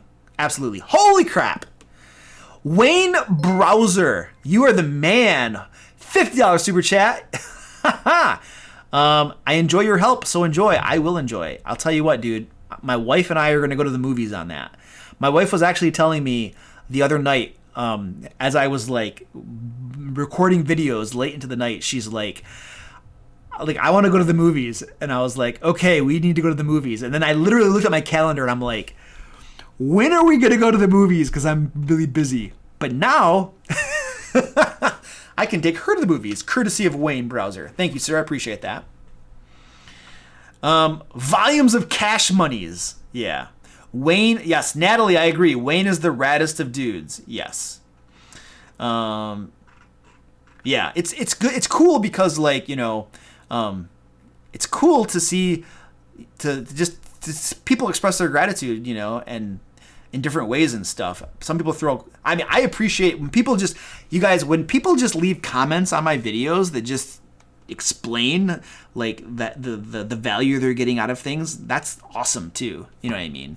I love that crap. I get, you know, one of the coolest things that I get as a dungeon master are emails from my players that just express gratitude and just say, you know, that they look forward to the game every week and that they get, it's like one of the bright spots of their week or their every 2 weeks, you know, and how much fun they have and how that helps them like cope with their real life and crap, you know. And so like it's always cool to like, you know, yeah, it's good stuff. Moving on. All right, we have 2 minutes left. What is the question? What are my questions? Natalie Spain says, apparently I'm only visible when I'm saying stupid stuff. I don't know if I should be proud of that. What was the non-stupid stuff that I didn't look at? Natalie says, I wonder if I keep saying silly stuff, he'll see it again and I can quickly type my question while he's thinking about me. Well, Natalie, what's your question? I'm going to answer your question. Do you actually have a question? Let me look at the spreadsheet. Let me take a look at the spreadsheet and see what your question is. I mean, I've been reading your stuff, but I probably haven't looked at your question. So I'm going to do a search now in her, let me see, Natalie. Okay, Natalie Spain. Okay, excellent. I see your question, Natalie. Line 110. It's actually in blue, and I was ignoring it. I'm sorry. My moderators knew better. How many questions do I have total? I'm at 164 questions for this live stream, and I've answered a fraction of them. So Natalie says, I want to build up this big bad that is the king of this militaristic kingdom. Okay, but reveal last minute that the king is just a kid being manipulated by his advisor. How do I foreshadow that? Ooh, so one of the things that comes to my head right away, Natalie, is leaving letters in the game, like actual physical letters that your players can find as a handout that might be like in a, how would you do that? Maybe it's letters from the advisor to other people in the kingdom, where you kind of reveal, like, so for instance, there's a bad guy, they go fight the bad guy, and then once they defeat the bad guy, they find a letter to that bad guy from the advisor. And they're like, oh, that's interesting. The advisor is telling them to do these things. Okay, not the king, you know. That might be a little bit of a hint. Not too big of a hint, because, like, it's normal that the advisor might, on behalf of the king, write people and give them orders. They might come across, like, at some point, like, the big reveal might be they find the journal of the advisor, or they witness a conversation with the advisor or something, you know. But you got to work little things in there, you know. You might have them have a conversation with somebody in the kingdom, you know, and it always comes back to, you know, well, the king ordered us to do X thing. The king ordered us, and then somehow it comes out that, like, well, did the king actually tell you to do that? Well, I mean, his advisor told me to do it. You know what I mean? Or you know, you could have, you know, somehow have scenes where the king is a little bit hesitant about, like, what he's doing, you know, or the king, or they could be at a tavern, you know, and they're listening to some people talk, you know, and then they're just complaining about, like, you know, well, the king is always, like, you know, I don't know, stealing glances at his advisor or something, and the king won't, you know, I don't know. It's creativity, dude. You know, Natalie, I just called you a dude. That's fine. I call my daughter dude sometimes. Yeah, think of ways to reveal. I think I just gave you some ideas a little bit. I hope that helps some. So, all right, Andy Hinton, what up, dude? Thank you for the $20. There was no question there, so I think that's just $20 of go have fun with this money. Yeah, if you have a question, tell us, Andy. I'll make sure I answer it. Sometimes people, like, whoa, now, Wayne is like, ugh, take some more money, man. The fun of it, well, for the fun of it now. Sorry it's so late into the stream. Oh, it's okay, dude. You can throw money at me early in the stream or late in the stream, and I think I'm probably always just gonna be like, thank you. Yeah, if I appreciate that, dude. Thanks. If what's his name, Andy, if you have a question, let us know. Otherwise, I'm just gonna pretend like you're giving me play money. Go play and have fun. So, this has been a crazy stream. I've been getting, you guys are just throwing money at me. It's almost like I should not stop the stream. It's like, how much money can I make if I just sit here and keep talking? Let's raid. Oh, you want to raid? Oh, what did somebody say? Question, will you have a good night? I've already had a good night, because you guys, I like doing these live streams. These are fun for me. Like, hanging out, answering questions, and just chilling. This is enjoyable for me. Like, literally, this is fun. You know? Yeah. So I definitely had a good night. And it has nothing to do with getting super chats. Although that is good, because now I'm like, I'm going to go take my wife out to the movies. You know? You know, thanks to like cool people like Wayne and Andy and all these other folks here, you know, Leon Sixer and all these folks who are just throwing super chats. So yeah, you guys are awesome. Is it time to raid? I don't know. Is it time to raid? Do I have any more last minute questions here? Or we can go raid somebody. Is Matt Colville still on? The raiding intensifies. Time to raid. Today's sponsor, Raid Matt Colville. Are we ready to raid, folks? Are there any more moderators? Subcycle or Tashio, if you're still on Tashio. Are there any more last minute questions here? Natalie Spain, I just did a giant scribble while I was panicking saying letters and made some better notes after. Well, this video will be available for the replay as well, you know, so you can always check that out. Diamantorius says, how could you manage the ton of information and lore you created for the story and world of a module into the module format, since that was my only problem? Well, here's the thing, dude. If you're writing a module, most of the times, a module that contains an adventure contains the adventure. It doesn't contain the lore of a world. In fact, if you're writing, I'm going to assume that you're writing a module with the intention of publishing it so that people would buy the module. Most of the time, in my opinion, when people buy a module that has an adventure in it, they're probably looking at using that module, that adventure, in their own game world, whether it be Forgotten Realms or what do you want to call it, other things and stuff, or a homebrew world. They're probably not looking for like a setting, which is probably, I'm just spitballing here, which is probably why Wizards of the Coast, they publish a game world. Hello, here is Forgotten Realms, here is Eberron, here is Dark Sun, and then they publish the adventures separately. You know what I mean? So they don't interweave them. So my suggestion would be to, if you're going to write a module that's an adventure, do that. If you want to write a campaign setting, do that. But I would separate the two. Only put as much lore and information into the module itself as is needed to run that module, and try to make it game setting agnostic, so that your module, your adventure module, doesn't depend on, say, Eberron to work, because there are lots of people that will probably want to run that module in a different game setting. So I think that's some advice. I hope that's all right, ladies and gentlemen. Someone gave Colville $100. Yeah, heck yeah, dude. That dude works. That dude does some work, man. He gives out lots of awesome information on his YouTube channel. He deserves every dime he is making. All right, guys, I think we're going to go raid Colville. So here's what's going to happen. So listen up. First rule of raiding Colville. My cat is like right under my feet. Squeaky wants attention. I wish I could. Hold on.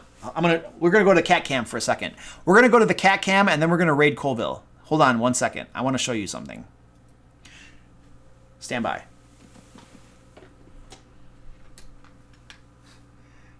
He's like right below me, right under the desk, like rolling. Well, he was rolling around at my feet. Oh, that's my cat, Squeaky. Put that back up there. Because I've been ignoring him because I've been talking to you all, and he's like, "Give me attention, person." Jorge, I've never run. I actually, Jorge, when I was living in Central America, I ran D&D in Spanish for like one game session. And then right when I'm about to raid, we get a super chat. Timekeeper. Thank you for super chat. He says, have been playing D&D and we've been working with new DMs. I'm thinking about, and I've learned a lot from them, but they are new to DMing. I've noticed with playing with my crew, is there add ASF? How would you keep them on track? How would you keep the DMs on track? The Dungeon Masters on track? Like, how are they going off track? Like what do you mean? Like, describe what you mean by going off track. I'm not sure what that means. And I don't know what ADD. Oh, attention deficit disorder. Okay. And ASF probably means, okay.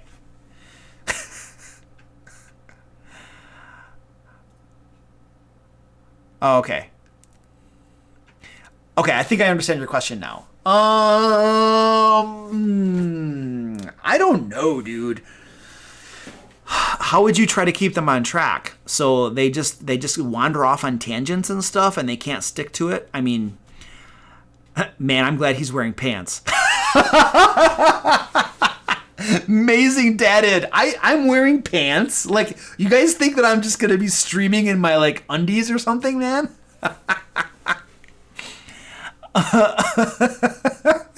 That's hilarious.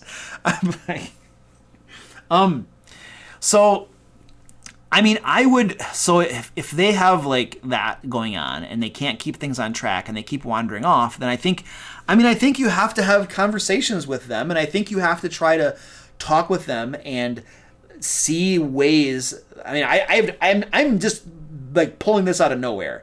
I don't have like a pre-formulated answer to this question, so I'm just trying to think this through. But I think you need to talk with them, and I need you to try to understand where they're coming from and try to understand what's causing them to go off track. You know, it might help to give them guidelines. It might help to say, look, you're running this game session, okay? Here are 3 things to focus on. You know, make sure that like you run this scenario here, this scene happens here, make sure that this thing happens, and make sure this happens, you know, like here. So instead of saying like, here's the rail to stay on as a dungeon master, here is some guidelines, you know, you can bounce around within those guidelines, but make sure these things happen. So you have some freedom, and we're acknowledging that it's difficult for you to stay on track, but make sure you hit these things, you know. And then give them suggestions, give them advice, try to work with them, you know. I don't know how else I would deal with that, you know. That's rough, and that lies outside of my area of expertise, I think. But it's a personalized thing, and it probably involves like addressing specific scenarios. If you can observe what they're doing and you notice things that they're doing that is not beneficial, or behaviors and things they could correct or something, then you can have personalized conversations about that. Like, I don't know, because like that question is like, it so much relies upon the specifics of the situation, I think, you know, and what you can do. So I don't know if that helps at all, dude. I feel like for your $20, I did not give you a satisfactory answer, and I apologize for that. I just don't know. You know what I mean? It's just hard. Okay, so the timekeeper says, okay, the people I play with will just completely drop whatever the DM said in the story. Oh, so it's the people. Okay. And just do whatever, and it really makes the games drag on because we're not doing any story. Oh, the players are doing that. Okay. And they'll just do whatever. So I think part of this is a different question than I answered. So I think part of that is proper motivation. Okay, so there are hooks, and then there are hooks. Okay, so like try to motivate the players. If the DM drops a hook and the players are like, screw that, I'm doing something else, then, you know, how can you motivate them better? You know, what are they looking for? Why are they playing the game? Are they looking for rewards? Are they looking for magic items? Are they looking for adventure? Why are they playing the game, and what motivates them? So if you can try to figure out why your players are playing the game, and, you know, what things are interesting to them, you know, then you can try to play upon those interests and play upon those motivations, you know. Like, for instance, I have players that just love loot and love magic items, and so I know if I have a quest giver come up and say, hey guys, you know, there's this dungeon over here, I need you to help me. By the way, there's lots of loot there, or by the way, I will give you loot as a reward.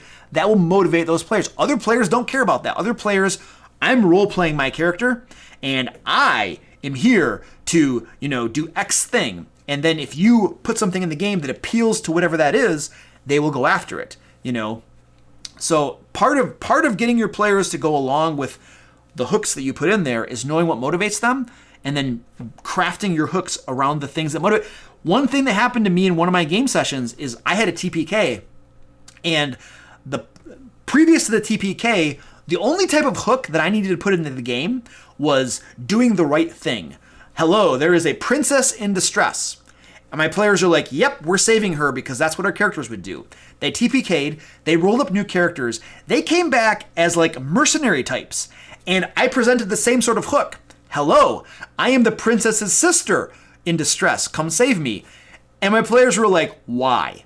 And I'm like, what do you mean why? Because, and they're like, is there money in it for us? Like, why would we do that? And I'm just like, crap!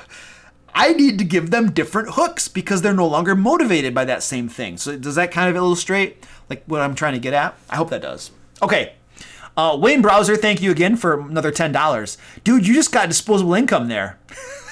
I should just give you my bank account. You can just be like, Luke, here you go. Here's just a bunch of money. Take that. Okay. I think we have got through. I think we got through Space Pants. Nice one. I think I got through all the super chats. So at this point, that's all of them, right? Wayne, Timekeeper, got it. Okay, you guys, we're going to raid Colville. Let's do this. Let's raid Colville. Okay, ground rules for raiding Colville. 1, we are not there to disrupt his stream too much. We're not there to be jerks, okay? We are simply there to be like, what up, hello? And I think what we should do is we should say something. we should say something like, greetings from the DM Lair. Something like that. So just something simple, you know. Greetings from the DM Lair. Something like that right there. Okay. There's not a whole lot on my cat cam right now. Okay, we're gonna raid Colville. Is he still up? Let me see if he's still up. Stand by. Is he still up? I gotta see this. Search D&D. Is he still live? Okay, now I gotta go to his channel. I can't find him. Colville. I need to find his stream. I'm gonna drop a link in it here. He is. Okay, I just gotta find him. Okay, now I have it. I'm going into it. I gotta turn the sound off. There we go. Okay, so this is the deal, guys. This is what we're gonna do. Okay, we're gonna go over to Colville's stream, and we're just gonna say, everybody, all of you, just put in the chat, greetings from the DM Lair. That's it. And then hang out with him and be productive members of his chat. Okay, we're not there to like be a jerk to him. Okay, because I respect the guy, right? So I want us to make sure we're being, you know, good human beings and stuff. Okay, but we're gonna raid him and say hello from the DM Lair, and then we're just gonna chill for a while, and I'll be in his chat for a little bit. Okay, so that's it. So we're gonna do that, and then we're gonna do that together. And then, yes, the link to it. Hold on a second. I'm gonna give you the link to it. There is the link to it, okay? And that's the link to the stream we're gonna go and raid together. We're gonna say greetings from the DM Lair. I will be live streaming again in probably next week sometime. I like to do these things almost every week. So yeah, there we go. Thank you everybody for hanging out with me. This has been fun. I appreciate so much, obviously the super chats and stuff, but also just the fact that you guys are getting value out of my content and you like that stuff. So that's really cool. All right, you guys ready? Let's go over there. Let's go over to Colville. We're raiding Colville.